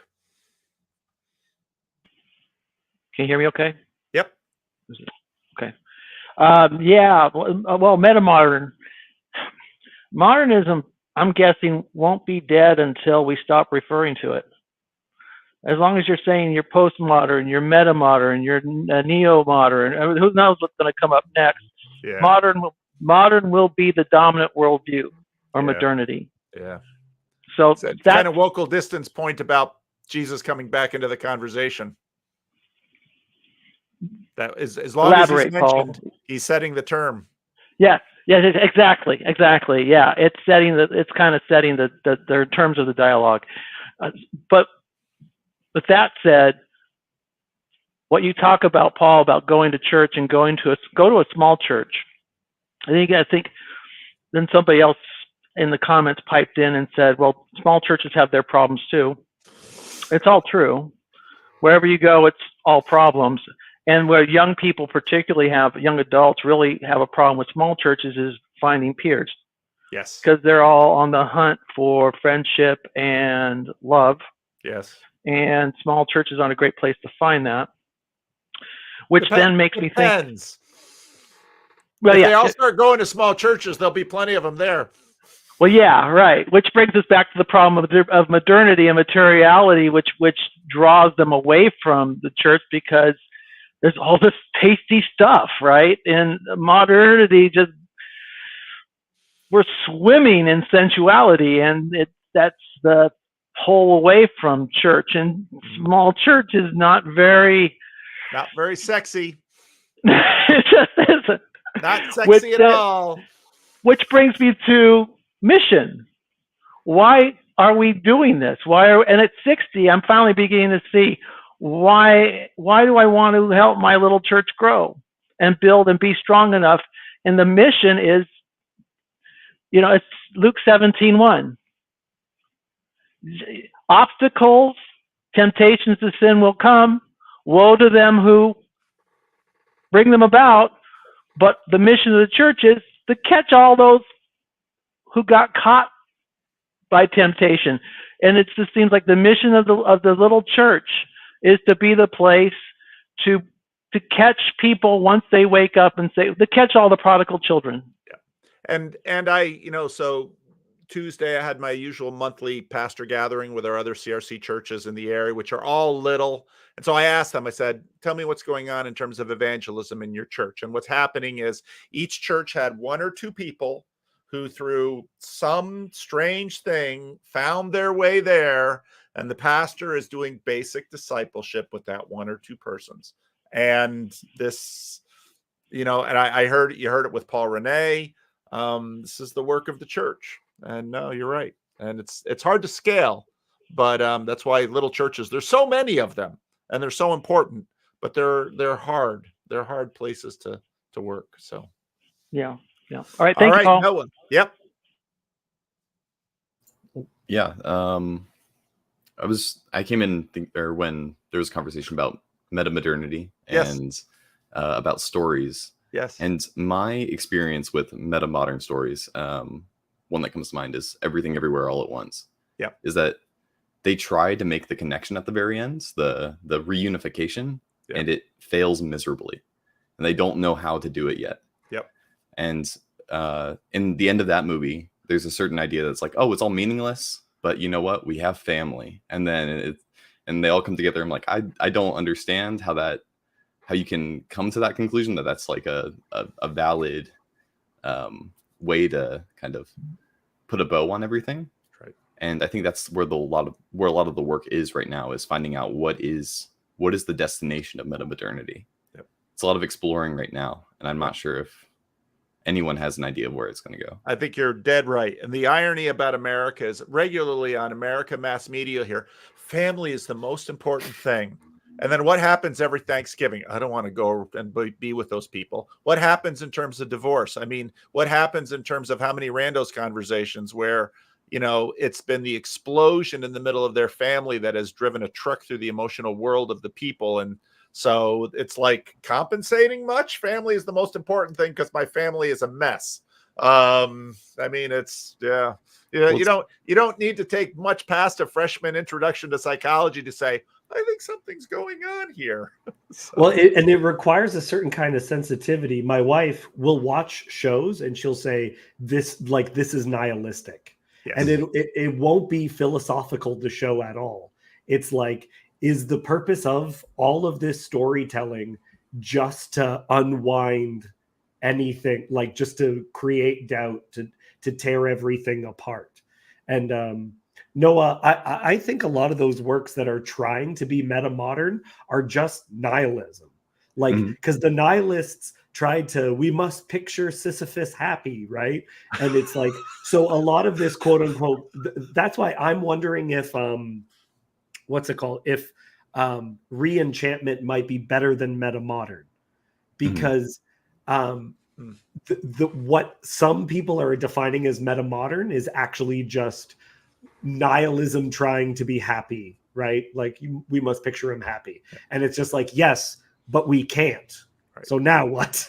All right. I'm going to give Cassidy the last word, that I'm clearing the deck because the hive mind is in an uproar that I'm not making good on the title. Oh, so people want to hear about home math. I get it. People want to talk about home math. I'm fully expecting when we get to Wocal and home math, and I'm going to be sitting here by myself in one big thing, and it'll be crickets. So those of you who are pestering me in the comment section, when we get to home math and Wocal, you better show up, or it's going to be fast. That's what that's all I'm saying. Speaking of people on the spectrum, yeah, go ahead. Go ahead, Cassidy. Final word. Yeah, I guess I just am still kind of trying to figure out in my head the conclusion of why it's then pointing to orthodoxy and how that's being played out fully. I don't know. I mean, I'm one of the people everybody's annoyed at who went to orthodoxy and is happy about it. But I don't think super chats are like, CW, you're not going to change the subject with $20. It's not happening, or $5 either. So, see, if you want to change the subject, CW, you got to show your face.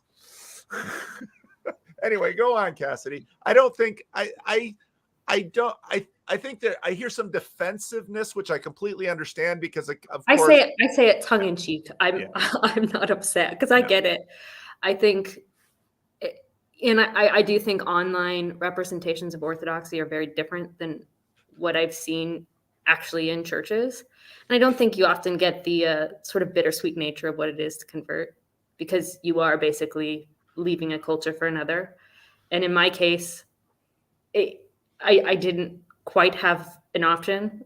I found out through the process that I wasn't quite Protestant anymore, even though I'll always sort of be a bit Protestant because it was how I grew up. Yep. But not Protestant enough to be able to honestly sit and be in communion in the way that they would want me to. And so what do? Well, you gotta be willing to die to it and find a new life. But that doesn't mean it doesn't come with these small little difficulties of dealing with the death of yourself and that transition into a new person. It's more complicated than the online representation of it, but like you can only really know that living it through it. Very true. There's the last word. So if you want to, I'm going to take you off the screen. If you want to stay around and you want to talk about, okay, here we go. I know people are Dale just came in. What are we going to talk about, Dale? Or is home math? Home math next. Okay. Home math and the matchmaking breakdown. So what do you have to say about home math, Dale? First, I'm irritated with you. Big time. Because I watched 5 minutes of your video and then spent the next 3 hours listening to home math. Well, that's kind of the point, isn't it? I want to. Yes. I mean, I get lots of chance to spew my stuff on my channel. So when I have somebody on, I want to understand them. And the best way to understand someone is to have them talk. Yes, they talk. Anyway, just basically 2 comments about the guy. One, he is extreme. It sort of reminds me of a saying I always have about when I make games and take player suggestions. Always give the player what he wants, not what he asks for. And that he is immensely good at taking videos down and reading what the person is meaning and not what they're saying. A lot of the women interview type stuff. He's immensely good at that. He's also obviously been burnt bad multiple times in his life because he's gun shy beyond belief. He was wearing a ring. Someone told me that on one live stream he was there without the ring and some woman's hand came and put that ring on him. So I think there's a lady behind the scenes wanting to make sure that, you know, she's got a lock on her man. That's easily possible. Very possible. The other thing, after listening to all his stuff, I forget who said it. It's something about the Gulag Archipelago, in that they knew everything in the Gulag Archipelago, but until they read and listened to the whole book, they really didn't have a picture of the whole thing. That's sort of the sense I got about him. When I went searching for a wife at the age of 48, I traveled the world trying to go find a wife. Wrote up very specific things, a lot like the things he's discussing. These are instant deal killers. Okay. For instance, if they don't want kids, we got 5 minutes of conversation. See you. Bye. Those type of things. He has a lot of mythology to spot red flags much easier than the normal person does. So, as his advice of relationships, I think it's totally worthless in most cases. Well, and his advice of finding the right person and eliminating people, I thought it was very good. Yeah, and I think when we got all the way to the end, and I've had the exact same thought, Dale. When I got all the way to the end, and he basically said, "I don't know anything about marriage." Right. And I thought, I think that's right. And he says, I've never experienced it, and I learned through experience. And so I really appreciated his honesty right there at the end. He said, this is what I've studied. I'm giving people what I know. And so it was a very good. I hope he and I get to talk more. People complain because there wasn't enough religious talk in it. But, you know, here's the thing. Conversations are not really commercial products. They are conversations, and conversations are sort of bids for relationship. Someone here just said, I'm looking forward to the Pearl interview next. I would love talking to her, just in terms of, because she's another online persona who has, I wonder to the degree that the online thing has formed her, its audience capture, or what's the story with the person behind the channel. And to me, the people are always much more interesting than the product.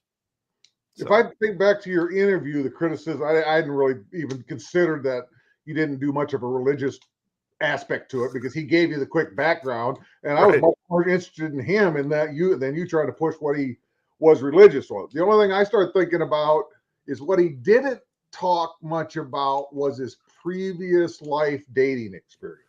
What relationship did he truly have with, people? Yeah. And I think, because here's a guy who we've never seen his face. Right.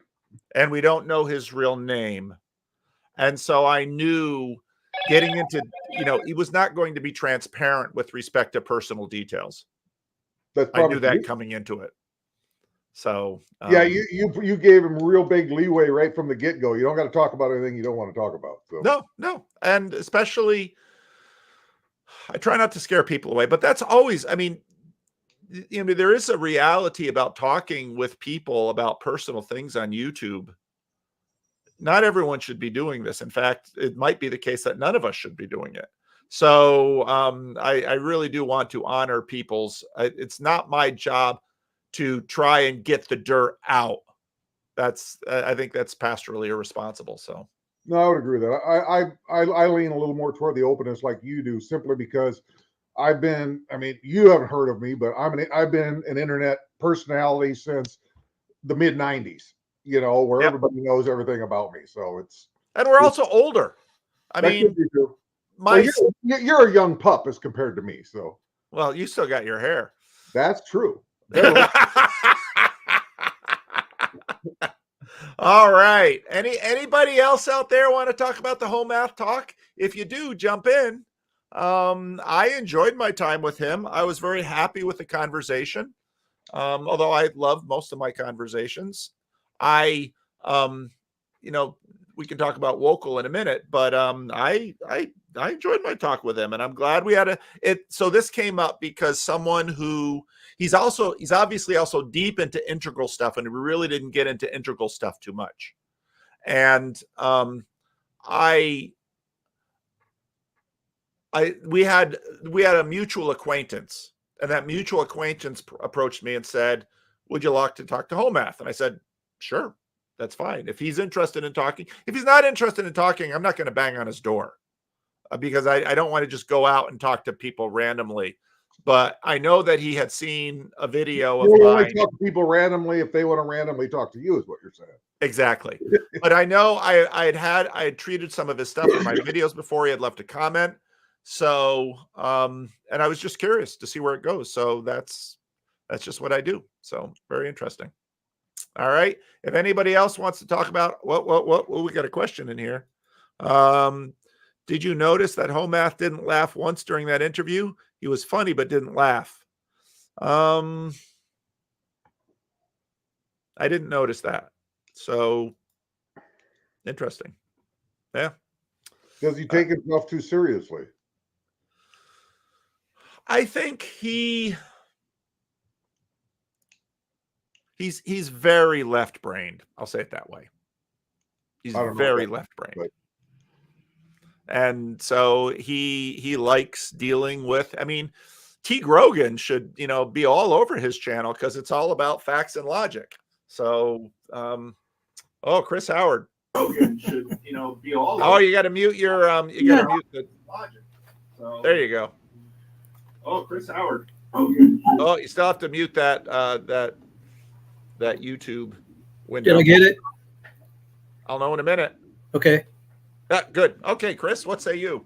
Oh, I was wondering if his drawing was insightful. If you got anything out of the drawing more than, happy faces and little circles, or I didn't look at that close, but I'm wondering if there was some secret in there. I really wondered what he was going to draw. And actually, you're right. The drawing, because I asked him at one point if he was a doodler. And then after the conversation had sort of got to a certain point, I looked back at what he drew. I saw that actually, if you paid attention to his drawing, he was communicating through, in a sense, another side of him was communicating through the drawing that his words weren't necessarily doing. And so it was sort of, the drawing sort of opened up a second channel with him.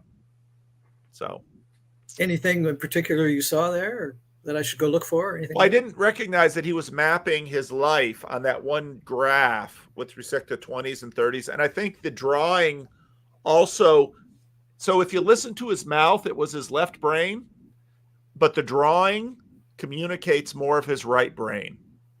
And so I thought actually the drawing was helpful because I think it let another piece of him communicate that wasn't necessarily the one that had the microphone. Interesting. Yeah. Maybe we should make people do that. Although I just, smiley face is the best I can do. So yeah. Jon Stewart on the Daily Show, he just made big circles all the time when he saw that show. People were like, "What are you writing?" I said, "Can't you see? He's just trolling news people. That's all he's doing." Anyway, Stephen Swartz, what say you? My thought on Whole Math is he's kind of a voice of wisdom inside his own generation. for a unique experience that his generation is handling that, let's just say, his parents' wisdom or his grandparents' wisdom can't speak to. And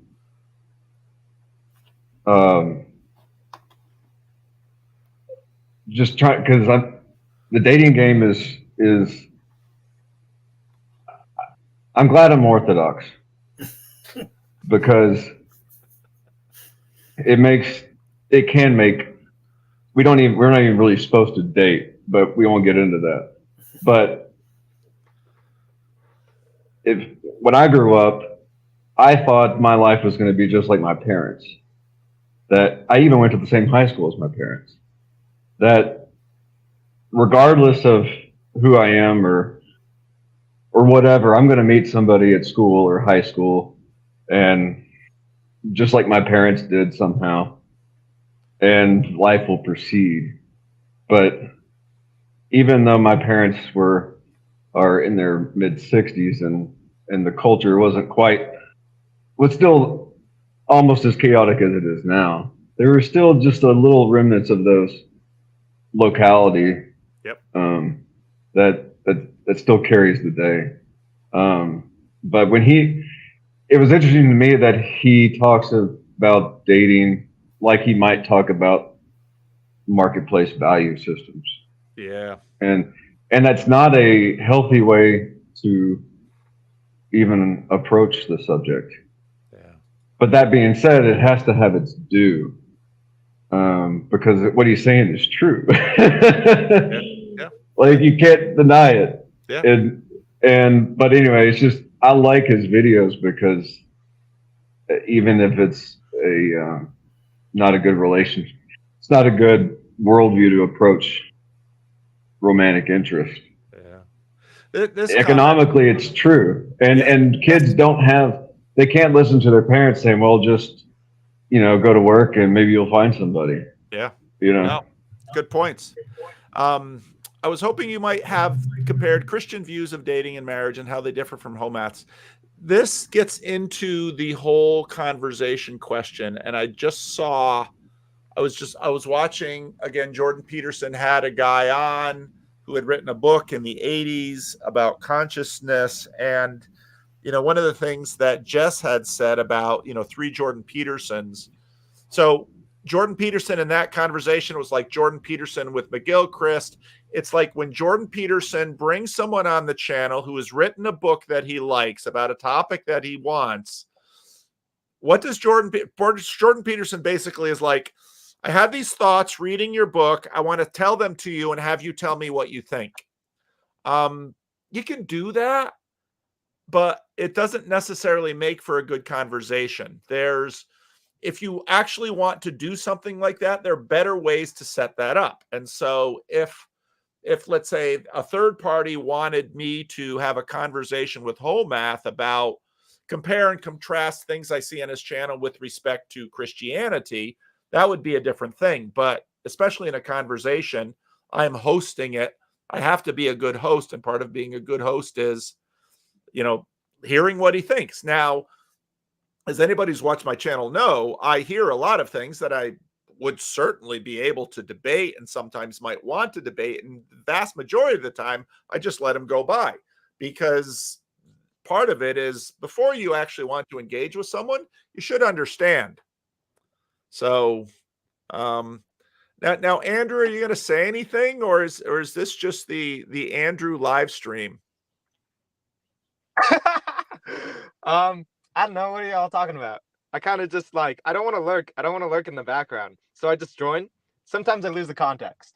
So give me a recap. Give me a recap. How's it going with the ladies, Andrew?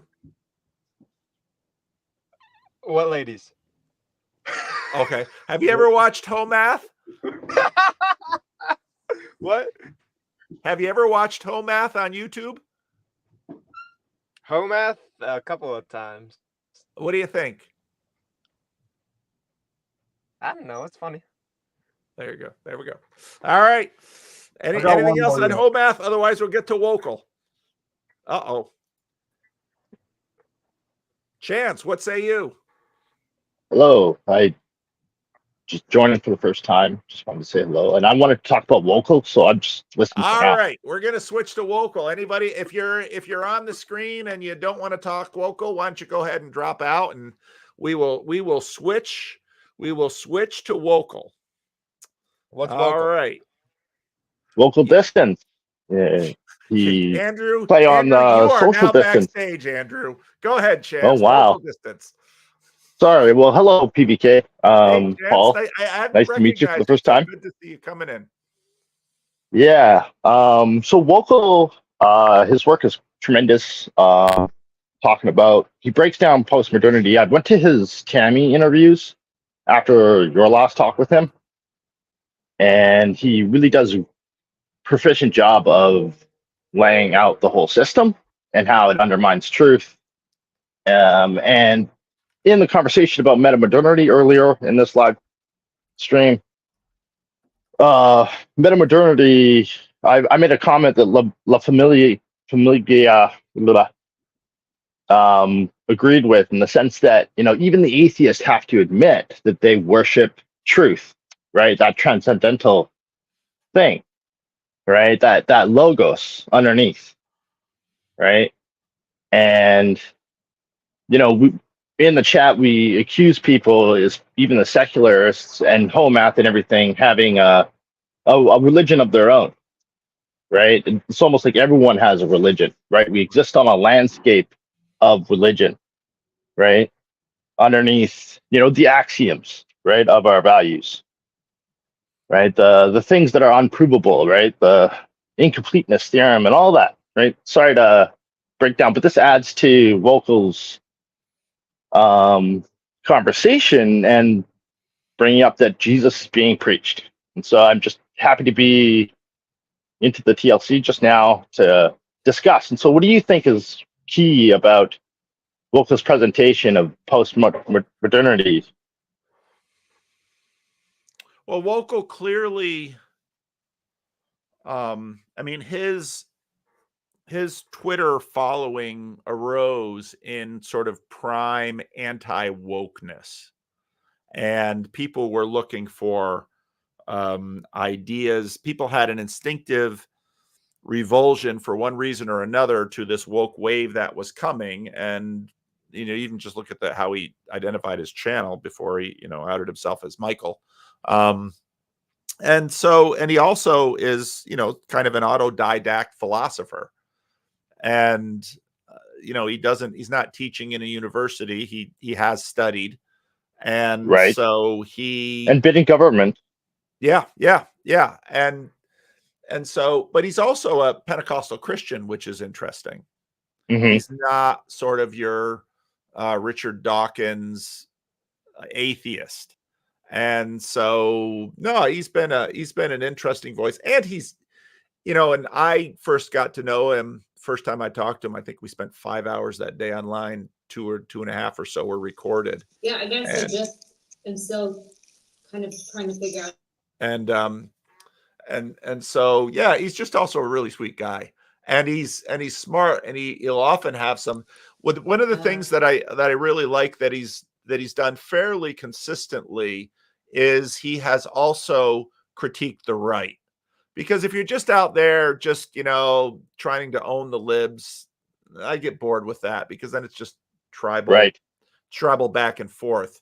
But I think the point that he's made, that if the right or the conservatives actually want to make an important presentation that is productive moving forward, they're going to have to give something more than just, remember when things were good.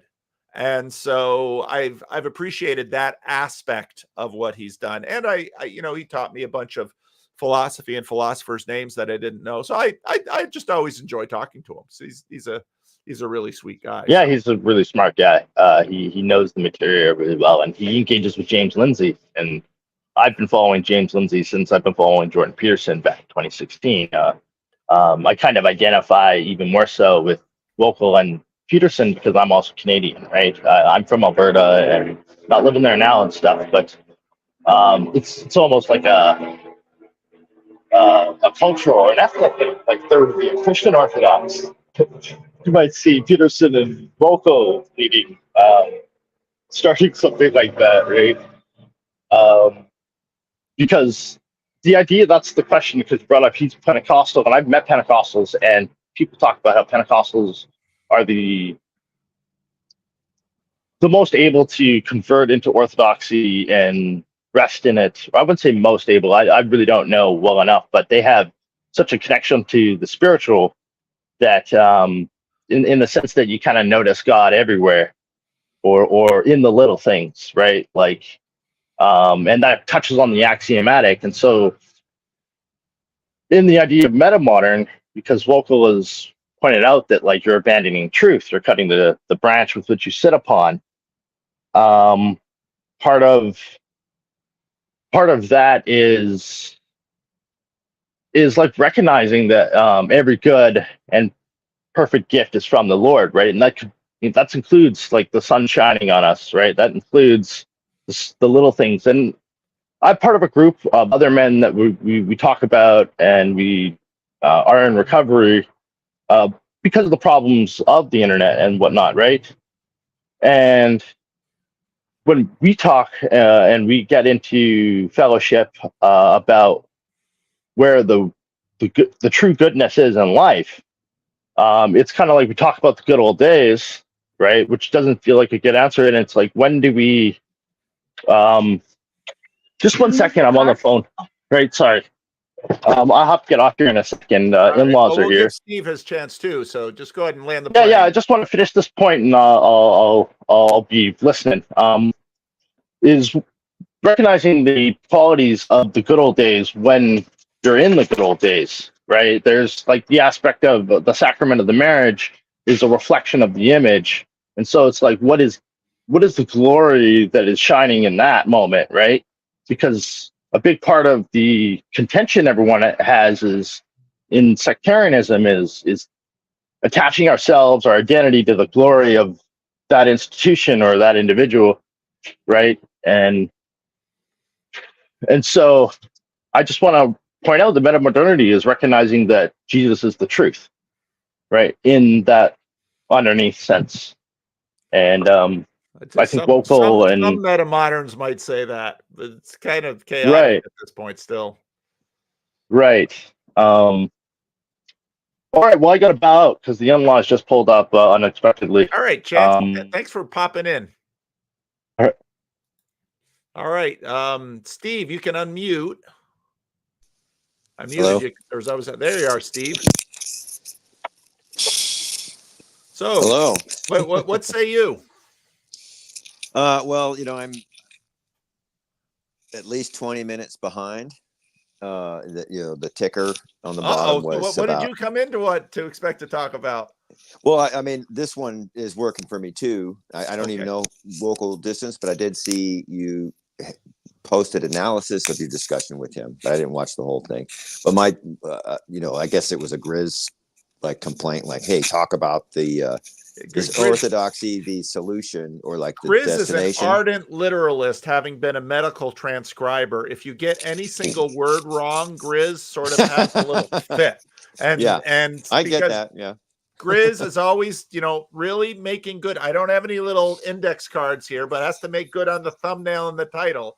He's out there carping about PVK isn't making good on the thumbnail and the title. So yeah, and we haven't even done Driscoll yet. So which one?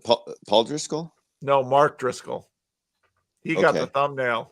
A monster truck on a stripper pole in a church. Yeah, that. So I don't even know who that guy is, but I did see. I Don't think it worry was one of your about videos where this dude's swinging around in the church, and I just thought, I don't understand. This is like the Hamiltonization of, like the play Hamiltonization of the church.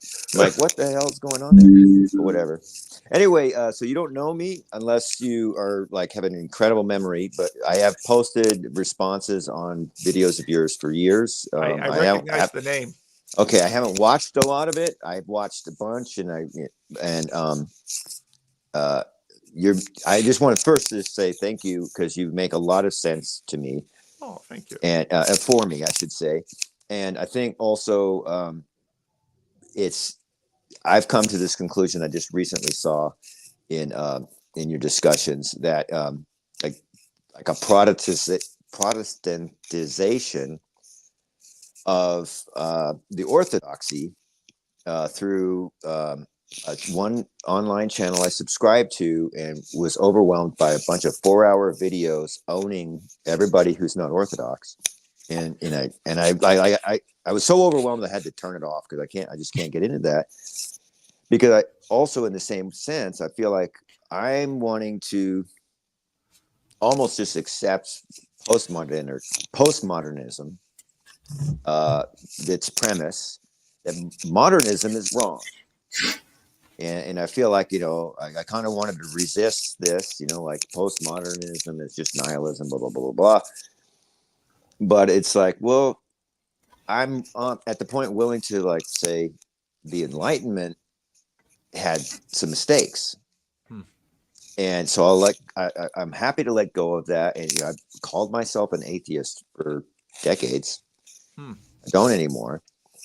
And to accept that, pre-modern, or, I also looked up the term perennialism while you were talking to try to remind myself of what does this mean?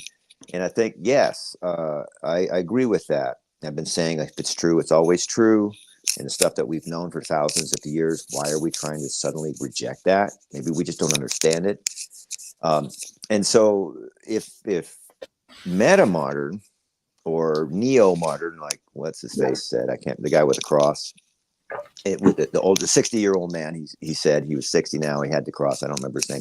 Anyway, he said, Mark. He said, neo-modern, but whatever the term is going to be to describe the current consensus, or the consensus we're arguing over, if, like the last guess, if it's Jesus, and it's everything the gospel is claiming to be true, maybe that's it. And we just sort of, a bunch of us have been on these detours. A phrase that Christian friends of mine have been putting in my mind, and they told me where it is help me with my unbelief. And I think that maybe there's a societal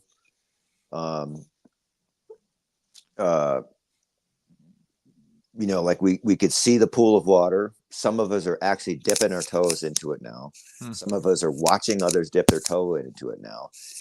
And then there's some dudes who just do a cannonball, into the pool right now. And it's true. Yeah. And it's, I'm like, I'm got my arms at my side, halfway behind a tree, watching everybody dipping their toes in is how it feels. But I also know myself, and I know like I'm in the water already. I think that it means something, and it's supposed to be a certain way.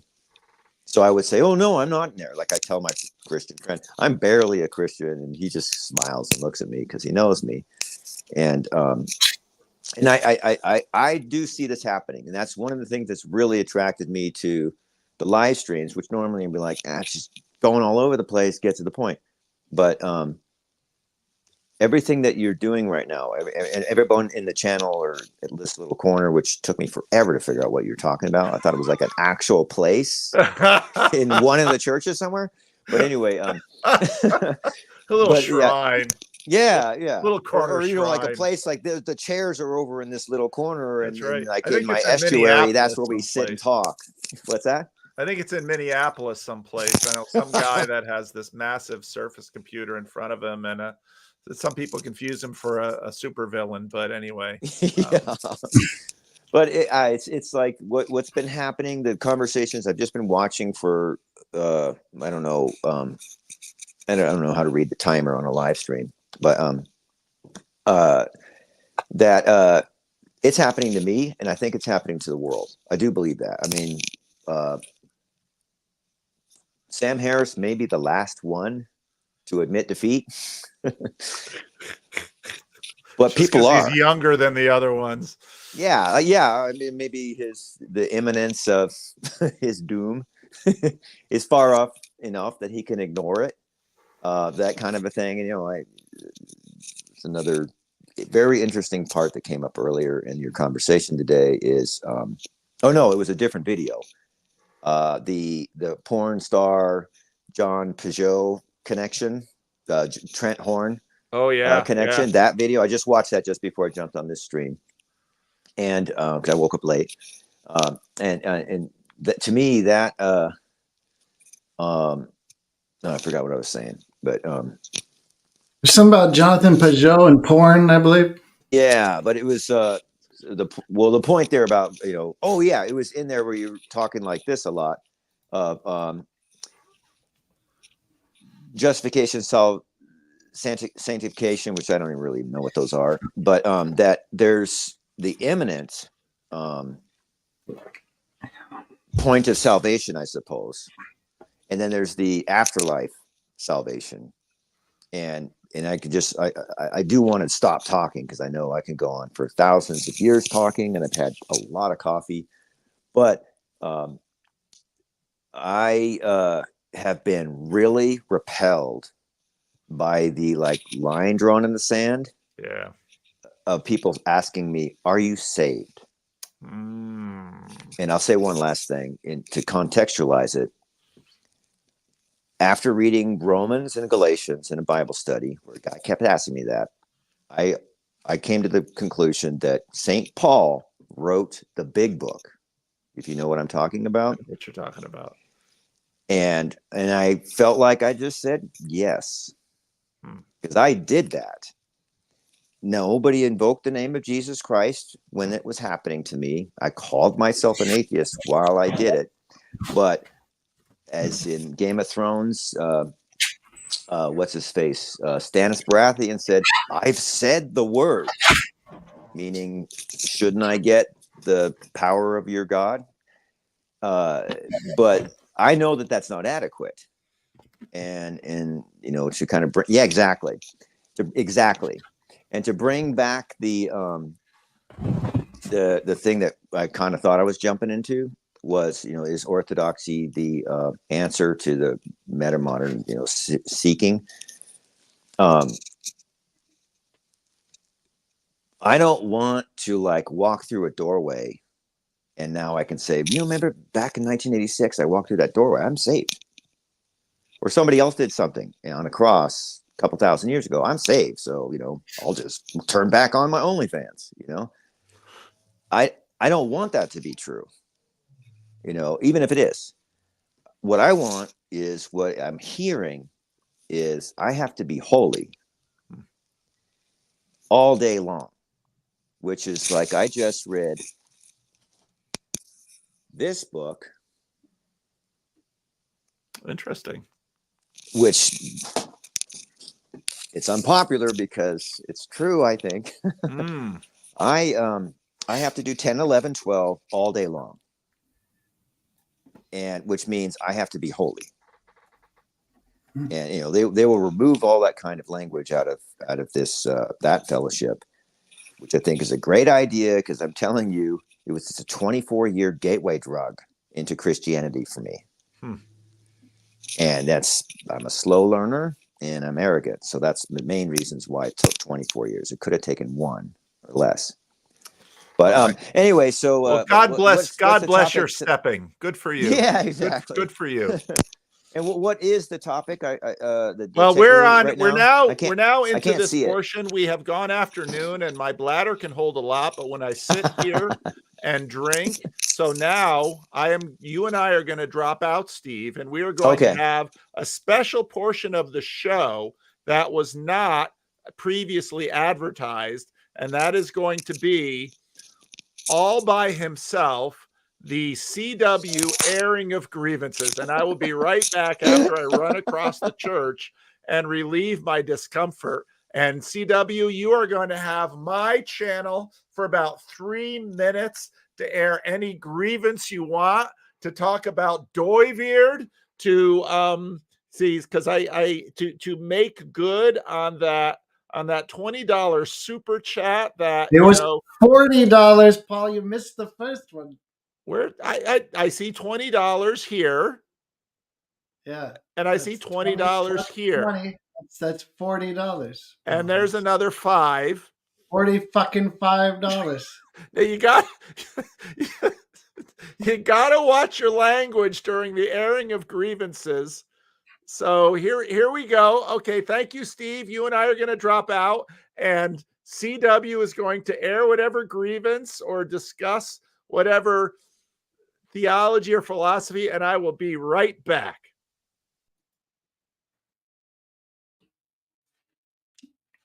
Okay, well, yeah, Paul has a history of leaving the conversation when I say the most important or unexpected things.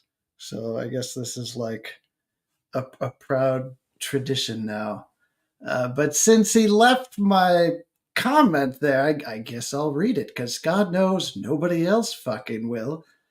CW Weeks, somebody out there in the hive mind, apparently wanted to tell us that there were 2 major Protestant thinkers of the 20th century who explicitly embraced the Eastern Orthodox view of God. There would be notable theologian Karl Barth and Herman Dooyeweerd, who actually happens to be behind me here. Perhaps Christian Baxter and Roy will discuss. Yeah, I've heard that our own Christian Baxter actually has plans to interview Dr. Roy A. Klauser, who taught comparative religions at the College of New Jersey, not Princeton, for, I believe, a couple decades at least, and wrote a very significant work in religious philosophy from a Christian perspective called The Myth of Religious Neutrality, The Hidden Role of Religious Belief in Theories. Can't recommend that book enough, The Myth of Religious Neutrality. But the reason that I personally am looking forward to this prospective conversation with Christian Baxter and Roy A. Klauser is that Roy's work really disambiguates and ties together a lot of threads that have become kind of persistent themes here in the little corner of the internet, including the relevance of Eastern Orthodoxy. As I said, Roy himself actually was the first to introduce me to this idea that, not that there were Protestant thinkers, indeed the most important Protestant thinker of the 20th century, Karl Barth, and then this other kind of infinitely obscure character who has this curious Christian philosophical approach, Herman Dooyeweerd, who explicitly endorsed the Eastern Orthodox understanding of God. Now, the flip side of this, of course, is that they explicitly rejected what is generally the dominant majority view in Western Christianity. And that's this notion that God is the being who consists of only and all perfections. Anyway, Paul's back now, so maybe he wants to reclaim his show.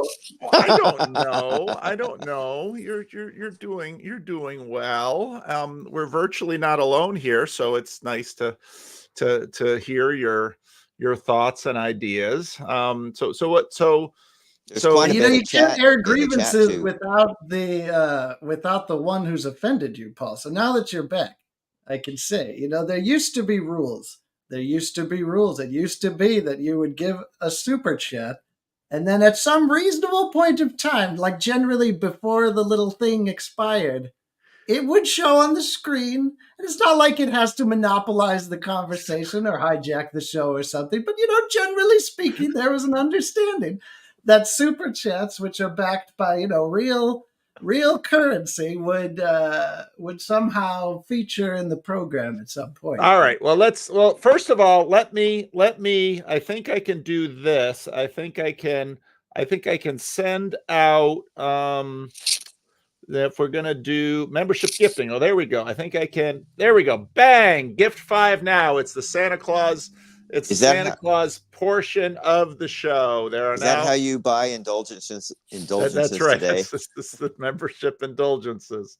There they are. They are out there to be had.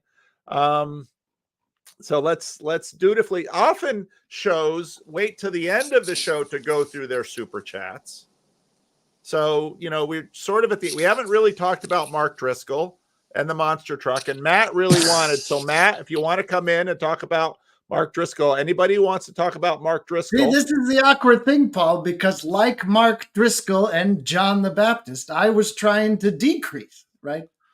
But now you forced me to come on your fucking show here, so I can't win. I can't win with this. So I have to admit, I feel some relief listening to someone who held up that blue and yellow book using language that you're using right now, and you're clearly very welcome. I've been terrified of how that's going to happen for me the next several months, as I know I'm joining a church at some point. I try very hard to like monitor my language before it comes out, but I'm not always the one speaking, so I know it's going to pop out and luckily, and I guess in different kinds of church services, no one gets to talk. Thank God. Well, at least around here, Steve, there's always going to be somebody more profane than you. That's right. That's why we keep CW here. And Moralon actually has my back because he says, yeah, by ignoring the super chat, he got an extra $20, an extra 25. So this is master level grifting from poor CW. Yeah, well, I'm expecting you to organize a non-conference, Paul, where everybody comes and rebuilds my roof, because that is something that I need. So since you're doing that now, you can pay me back. Buy like a shingle or something. Well, maybe I'll have to. Once you get your channel monetized, maybe I'll have to drop some super chats. It's never going to be monetized, Paul. It's never going to be monetized. Never. I couldn't play my Tears for Fears music if I monetized. So I can't do it. Yeah, I'd love to do it, but I just can't. All right. Okay. Mark Driscoll. Matt, what say you? Well, I just wanted to say this will be quick, but I just wanted to, oh gosh, you're gonna full screen me? I am. I'm gonna hide here behind the virtually not alone bubble. Yeah. So Paul, you made what I perceive to be a classically reformed move in that video about Mark Driscoll, which I love. And I don't know if everyone's mapping it this way, but my sense is that you can get along even with the Mark Driscoll tank fireworks Christians, because the person and work of Christ is that saving element, and not our propositional understanding, not even our personalist understanding of what that Well, is. I believe he said it doesn't bother him. Not that he gets along with them, just that it doesn't bother him. He's like, I don't get worried about it. Okay, that too. Not like he's riding the The tank. beginning of getting along is not having it bother you. The end of getting along is having it bother you. So I stand by what Matt is saying. You keep going, Matt. You keep going. I'm trying to gas up PVK a little bit, because I don't think people do enough of that. And it's the reason why he can do these sort of streams and have it kind of host. Apparently, on some level, it appears monarchically. He can kind of host like Eastern Orthodox of America, of Internet America, kind of figuring out its adolescence. It's because he doesn't have to figure out how church needs to look. He doesn't have to turn beauty into some sort of work we have to do to get to know God. It's not a ladder to immortality or something. It's like, for him, he's just operating in a very reformed perspective, which I think's nice. And he's not mad at his dad, so he doesn't have a shadow self that has to be railed against. He's not trying to beat up his dad by beating up Protestants or evangelicals. So I just love that. I don't know. I was laughing almost as much as he was when he was making that video. So Well, thank you, Matt. Thank you, Matt. Yeah, I thank you. appreciate that. And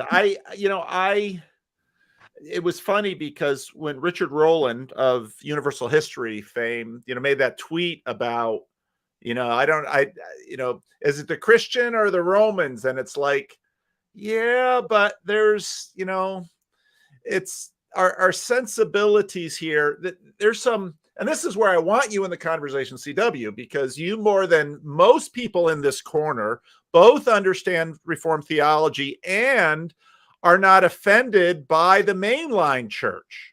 And that's a rare thing here. You are our authentic, progressive liberal-ish. And well, don't tell them that, Paul, because they ignore me worse than you. Like, oh, I don't ignore you. Nobody texts me as much as you text me. There's well, nobody getting. I told the pastor after the Easter sermon, because I'm one of these people who has the temerity to go up and talk to the preacher, right? So I told him that, a lot of times I feel like this church doesn't give a shit whether I live or die. And I think that's really true. Like, I mean, I love it. It's like a beautiful thing. It's like this aesthetic perfection, like from an urbanist perspective, you could not do better than this downtown mainline Presbyterian church I sporadically attend, right? It occupies like an entire city block. They paid $80 million to tear down an 8-story office building so they could acquire its underground parking ramp. Like, this is the decadence of this situation here. Now, of that $80 million, Paul, they only had to raise 20. Do you know why? Because they paid cash for the rest of it.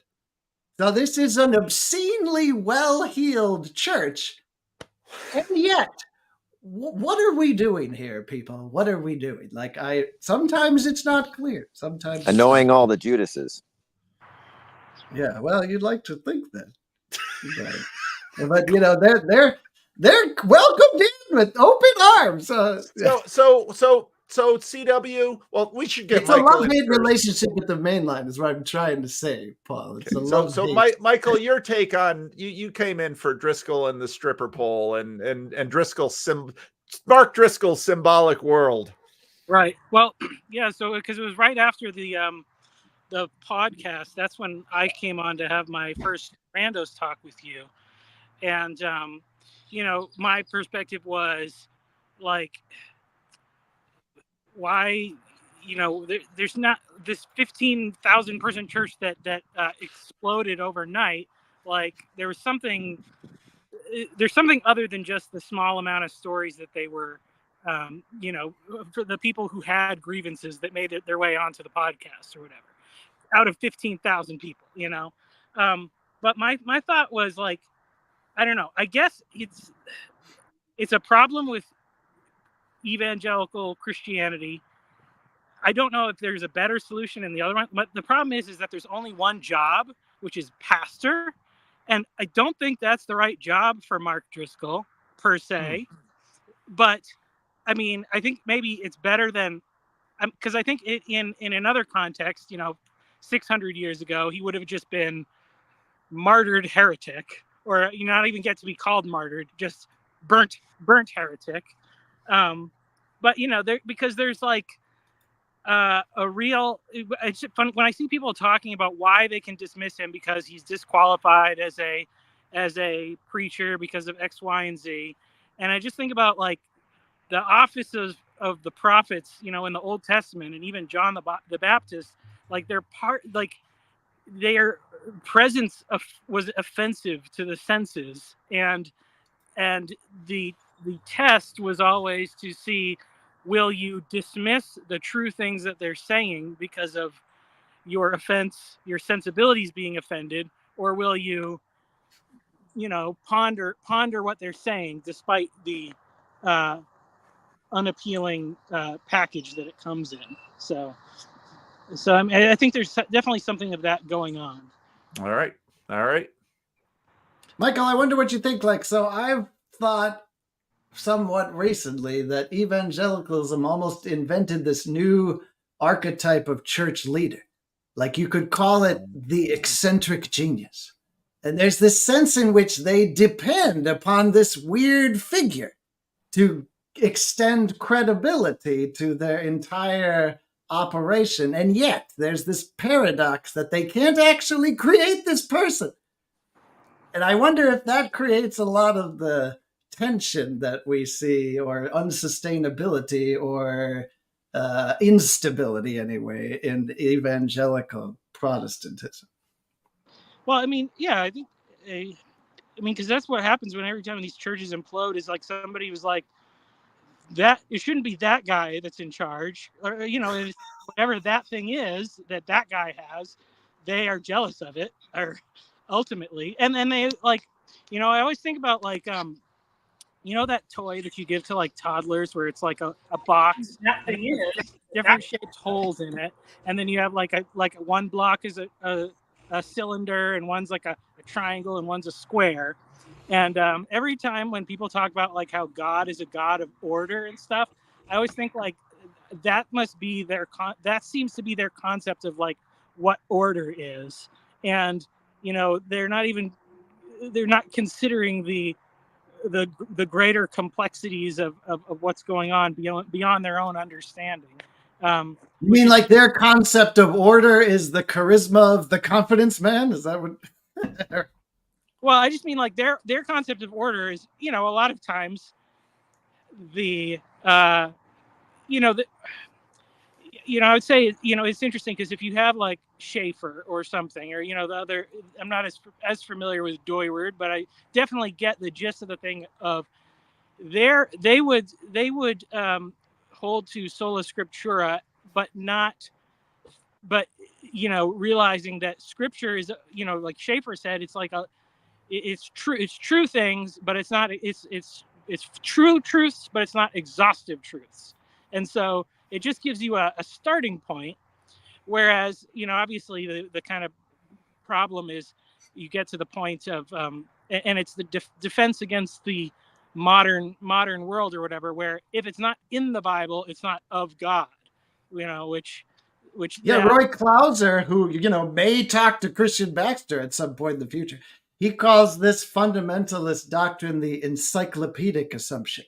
Yeah. The idea that the biblical tradition constitutes a kind of encyclopedia of reality that you can simply consult, and it will dictate. That sounds like universal history. What we must believe. Isn't that universal history by a different term? Good question. Good question. Matt, bringing the heat today. Can I ask one thing, and I'll leave, though I want to say hi to Bazzani. We've gone back and forth so many times. He's a really cool guy. Yeah. Can we compare, because what Mark Driscoll did, that wasn't a church service, right? That was a conference. That was a men's conference. That's important. Can we compare that to I'm just in my head, I'm trying to compare it to the Summit conference, which Seabax rightly pointed out. I don't think he's done this publicly, but I'm just going to air it out. He rightly pointed out that in order to even have a conference, you've got to build that on Protestant infrastructure. Like it was just, top down. The Symbolic World Conference. Yeah. And no, I think that's interesting. That's a really neat, supportive way that,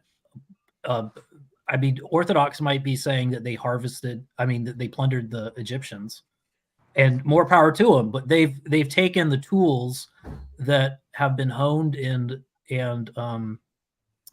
improved upon. Like we've really put it down to a science, how to do a conference, how to do a Christian conference. Protestants have. Yeah.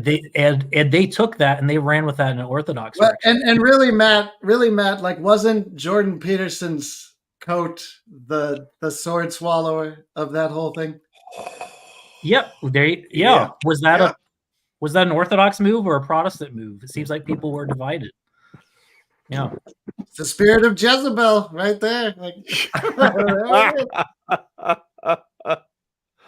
All right, I'll move out of the way. Thank you so much for letting me come on. Thanks, behind every great man, Matt, there's a woman pacing back and forth, sometimes with an orange cat. I think I wasn't sure what that was. Did you see her? She was hoping to not be seen. Oh, sorry. I didn't see anything. She's on the internet.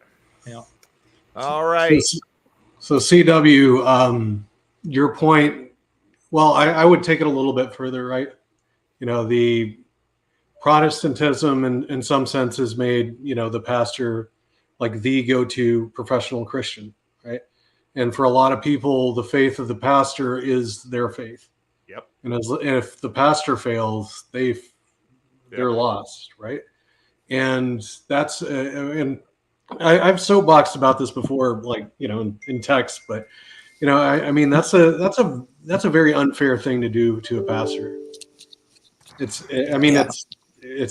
wrong, But then it's so bizarre because it's like, I really wrestle with this because I've had complex relationships, as Paul and I constantly demonstrate, like with pastors. I am not your pastor, there's a sense in CW. which, like, it's a pitiable thing because it's really an impossible position. And yet, it's an impossible position that many put themselves in. Well, it's really hard to avoid it. It's really hard to get out of it. I mean, you just tell people in your church, you try and delineate this with people in your church, they look at you and they basically, it's like telling those Haitians, I'm my hierarchy above you. That's not true. And the Haitian pastors are like, I don't care. It's like in the new Dune. Look at the humility of the Messiah. Yeah. Don't spoil it. Don't spoil it. Right, but see, part of it too, though, is this thing that we've done to where we've decided we need to ape after the corporate world. I mean, Paul, back when we were going through the Fall of Mars Hill podcast, this is something you talked about at length, right? But we've aped the corporate world, and so I mean, there was an article about Mark Driscoll and the Fall of Mars Hill talking about the founder's myth, right? Wait, no, that was in the podcast, wasn't it? It was in the podcast, Well, I mean, it came up in a bunch of different places, right? Yeah. There was one article that was talking about how it was also kind of a Seattle thing, right? Where I think the line was something like, we don't just open a coffee shop, we create Starbucks.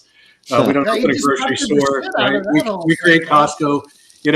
And this idea that if I can just be smart enough and if I can be that Steve Jobs of Christianity, then I can scale this thing infinitely and take over the world, right? And it's hubris, right? And I think he was more Theranos than Apple, though. That's the kind of unfortunate thing. Yeah. But so I'm a beginner Christian, I would say.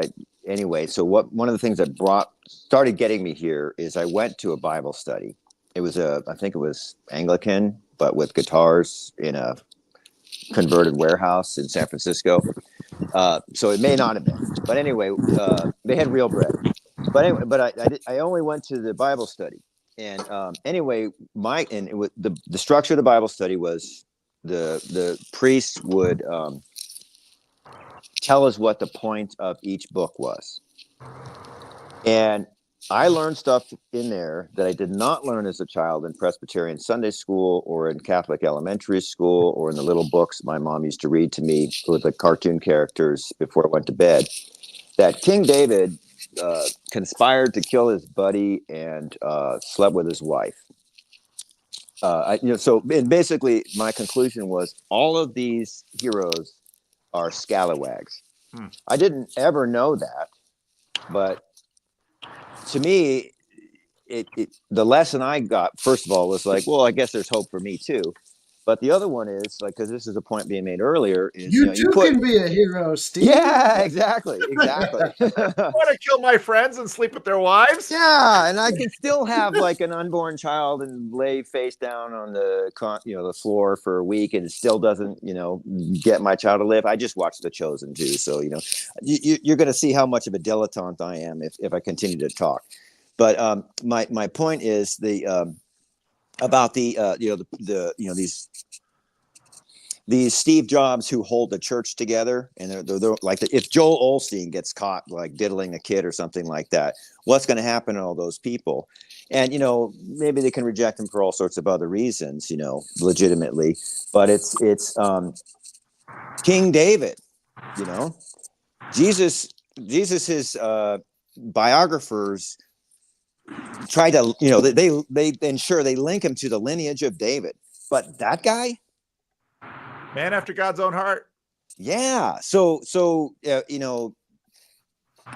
how can you not just judge but condemn somebody who's trying and fails, even if he's your leader? If you are, it's like you put him on a pedestal, and I guess that's called idolatry. And so that's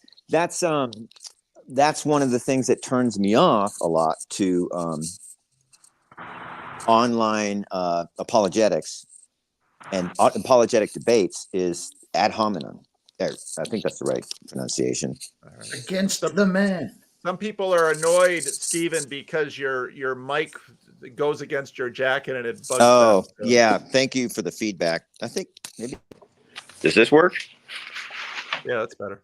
Oh, okay. All right. I thought it would be better. We should land the plane here, and I have some super chats to get to. So any last comments on Mark Driscoll's Symbolic World? That'd be the great title of a video. I'm gonna have to make a video just entitled that. Mark Driscoll's Symbolic World. Oh, well, I just wanted to say that since Donnie's here and Chad was saying, we rarely get to identify with my ethnic origin. So I just wanted to say it's good to have a fellow Paisan in the stream, and appreciate your presence here. I'm going to your home country this summer. I'm going to visit Italy. 3 weeks in Italy. Awesome. We need to talk. Yeah, I'll make sure you get to the good places. So. All right, thank you. Any last words? Just one thing about the super Christian and the professional Christian and that sort of thing, right? One of the other things we miss when we do that, and this is not exclusive to Protestantism, by the way, but when we make our image of what it means to be a Christian of something else that disqualifies Jesus, right? That's especially a concern off of a men's conference with monster trucks and, bodybuilders and crap like that. Any definition of a Christian, masculine Christian that disqualifies Christ, right, is wrong, right? And that's important, right? And that's kind of what all of this thing does, right? Is we have this tendency to, hey, look, there's a faithful Christian. That's a good thing. Like we should be encouraged by that. We should, that should work for us, right? But instead, what we tend to do is we tend to make them in some image like our image of Christ. Yep. And that's a really bad thing to do to somebody who's fallen and frail and finite, just the same way that we are, and maybe he's going to pull a David, right? So. Yep. Yeah. Super. Shane, any last things on Mark Driscoll's Symbolic World? Oh, he just glitched. All right. Well, I'm gonna take everyone out of here except for my beloved CW, and we are going to do the super chats together. I'm looking forward to this. Here we can go. Make it a recurring feature. Maybe me and you. We got Mountie. 50 pounds. That's even more than $50. Thank you, Paul, for caring about us randos, except for the ones, who you ignore. And oh, there's me. Yeah, what do you think about this, Paul? What do you think about Baxter getting the big get? I think it's awesome. I can't wait to watch it. I think it's good. This is why I'm not a super Christian. This is why we have a body. PVK doesn't have to do everything that happens in the corner. I have my role to play, and we have more and more channels and voices in the corner. So more and more things. This conversation could be really explosive. Like I really do, because like I said, Roy actually believes that both Luther and Calvin latently endorsed the Eastern Orthodox understanding of God. Oh, he's had trouble finding concrete evidence for that. But it's a very provocative assertion that links the essence of Protestantism to Eastern Orthodox spirituality at its core in terms of theoontology. And if anybody understands what the fuck I just said, that's an exciting idea. All right, our next super chat. Two major Protestant thinkers of the 20th century explicitly embraced the Eastern Orthodox view of God, Karl Barth and Herman Dooyeweerd. Perhaps CW and Roy will discuss. What do you think about that, Paul? Did you I am get excited. a comment on theoontology today for the record? I'm excited for it. I'm looking forward to this. Maybe I have to bring. So Shane didn't get a chance to talk. Shane, was there something you wanted to say? Yes and no, but I'd rather just listen for another opportunity. Did it have to do with theoontology at all? No. Okay. It had to do with your guys' broader discussion. Yeah, so I'll just wait and see if it comes back up. All right. We're getting close to landing the plane, so I'll bring you right back. Well, then let me go ahead and. Oh, okay. No, go ahead. Go ahead. I've got one more super chat with CW. So I was having a conversation. There's another super chat after that to do that CW can help me with. So I recognized that there was some parallel between aspects of your guys' conversation a minute ago and this conversation I was having with a friend of mine about the challenge of somebody requiring or even including a statement of faith. Because there are positive reasons for having such a thing, and there are just unfortunate boundaries that such a thing puts up. Like in my church group, there is What even group is some that, Shane? Do you want to I'm not say it? telling you. Fair enough. In any case, I mean, and that's the thing is, it is difficult to word a statement of faith in such a way that doesn't exclude somebody, and in certain ways that's the intent, is to say in this group these are the things that these are the boundaries we're making. We're intentionally identifying ourselves with these people and without those people, and it's so frustrating because depending on who's in charge of writing that statement of faith, it can just be tragically exclusionary. Where is Sam when we need him, or Luke with their confessionalists? No, these are the issues with confessionalism, and in a sense, again, can't live with it, can't live without it, and so where the rubber met the road was in this specifically. Everything seemed great with the statement of faith that my friend and I were reading on our church's website until they got into the area where they were talking about their treatment of the Bible. I said there, notice I didn't say our, and of the church itself. Yeah. And it is, those two things are so ridiculously difficult to say how to what degree, because interpretation of scripture is impossible to avoid. So when you make some claim like, we believe the Bible, well, either it's meaningless or it's very specifically exclusionary in certain ways.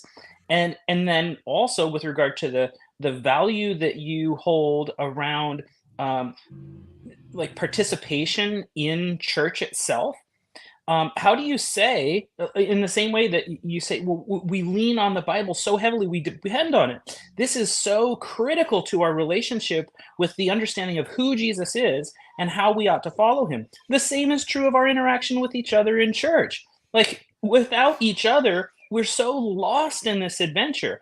And yet to say, to try to quantify what is required of a member with regard to statements they make about how they are going to treat the Bible and interact with church members is just, it's so torturous. It is. Well, I love the fact that you and your friend are reviewing the statement of faith on the website. There's almost a sense in which, we already have a level of detachment that is distorting the entire phenomenon here, perhaps. Anyway, so throw that in the mix for next time, maybe, huh? All right. Thank you, Shane. You bet. And then he's gone. I'm in charge super here. Chats are alive. I'm clicking. I'm not going to avoid any super chats here. I want to make good on the implicit agreement that I supposedly have through the great church of YouTube to our dear brother CW Weeks. So super chats are a lie. No. Okay. Now here's one from Neil. who's who's been on the channel. Did Wokal expand on this simile scrawl concept? Could that be an element in the understanding of the meta modern? Well, if we knew what the fuck that was, maybe we could begin to explore this question. Right? But CW, the super chat demands that I'm that voice in Paul's Consciousness Congress that never gets spoken out loud. Did you ever see the SNL skit where it was like, what was it, like Obama's angry inner black man or something? Yes. He would interpret. I'm that for you, Paul. Yeah. Well, I appreciate you being my inner black man, CW, and that's quite supportive of you. Well, I'm afraid we have now come to the end of the program, where I am going to play some branding. And CW, I'm going to give you, because you obviously you contributed $45 to this fine endeavor. And so any last final words before the branding commences? I hope that people get excited for the possibility of Christian talking to Roy, because I do believe that in that conversation lies the latent possibility of exposing a lot of convergences that haven't been explored between the two major constituent groups of our little corner family, namely Eastern Orthodox folk and the sort of like wild-eyed Protestants. And I do think that there's a much deeper abiding continuity there, not just with them, but with our Roman Catholic brothers and sisters as well, that has yet to be explored. I agree. I think that's a helpful insight. And some people, I'm sure, are out there wondering why I would give CW F-bomb dropping Minneapolis resident that he literally excommunicated. Literally from the Orthodox Presbyterian Church. Because he made them do it to him, sort of. Well, this is a whole show, Paul. I know, it's a whole show if you want. But okay, now that you have the audience, you've done your first conversation and your second conversation, both substance. Yeah, Paul, I thought I would start out easy, wade in gently. I tackled unbelief with Nathan Norman first, and then I went right to race in America with Andre Henry. And predictably, everybody was perfectly happy and nobody, had any strong feelings at all. And so what will the next conversation be? Next will be fucking Paul Vanderklay, if he agrees to come on. So, yeah, it'll be the great dressing of wounds. Okay. Well, Chad has dropped a super chat in there that we absolutely must engage. Charity and brotherhood or no? All right. No. Now, in order to close this out, we should participate in the liturgy. I'm about to say the special words, and we'll see if you can respond with the special words. Ducks eat bread. They do. They like it. See, there we are. All right, everyone. Went an hour long today, but so say we all. Yuck, yuck, yuck. The most expensive Friday Q&A that I've ever participated. Wow.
are you?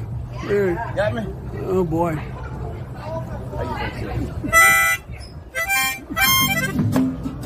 Yeah. Walk with me, Lord. Walk with me. Come on, man. Walk with me, Lord.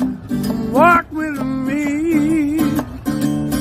All along this Jesus journey. Walk with me, Lord. Walk with me. Yeah. Walk with my mama. You walk with my mama. Walk with me. Walk with me too. You walk with my mama. Yeah. Walk with me. And walk with me too.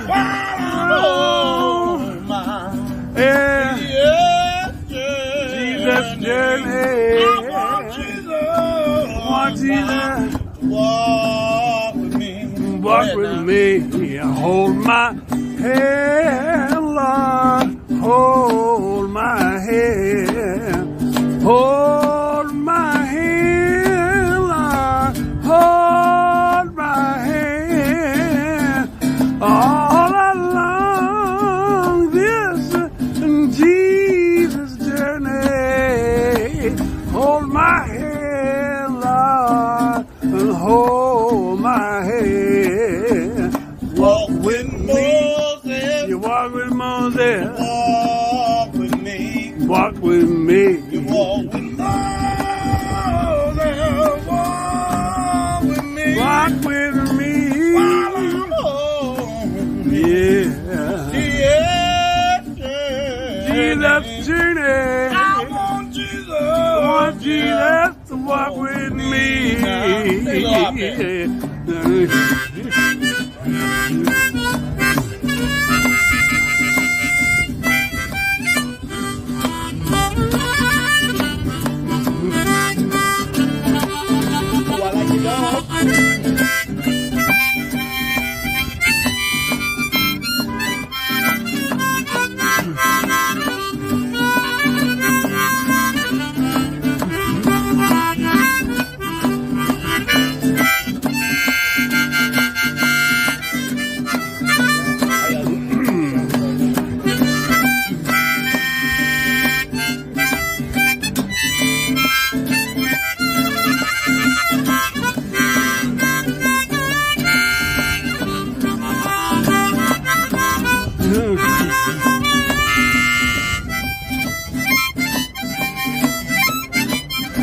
Say, walk with me, Lord. How y'all doing? Walk with me. Walk with me, Lord. Walk with me. Walk with me. I'm on my Yeah, Lord. I want Jesus. I want Jesus to walk with me. To walk with me. Walk with David, a little shepherd boy. Yeah, you made him a great king. I know David shouted for joy. He walked with David, and he's a little shepherd boy. You made him a great king. And David shouted for joy. That's right. Oh, yeah. So walk with me, Lord. Walk with me.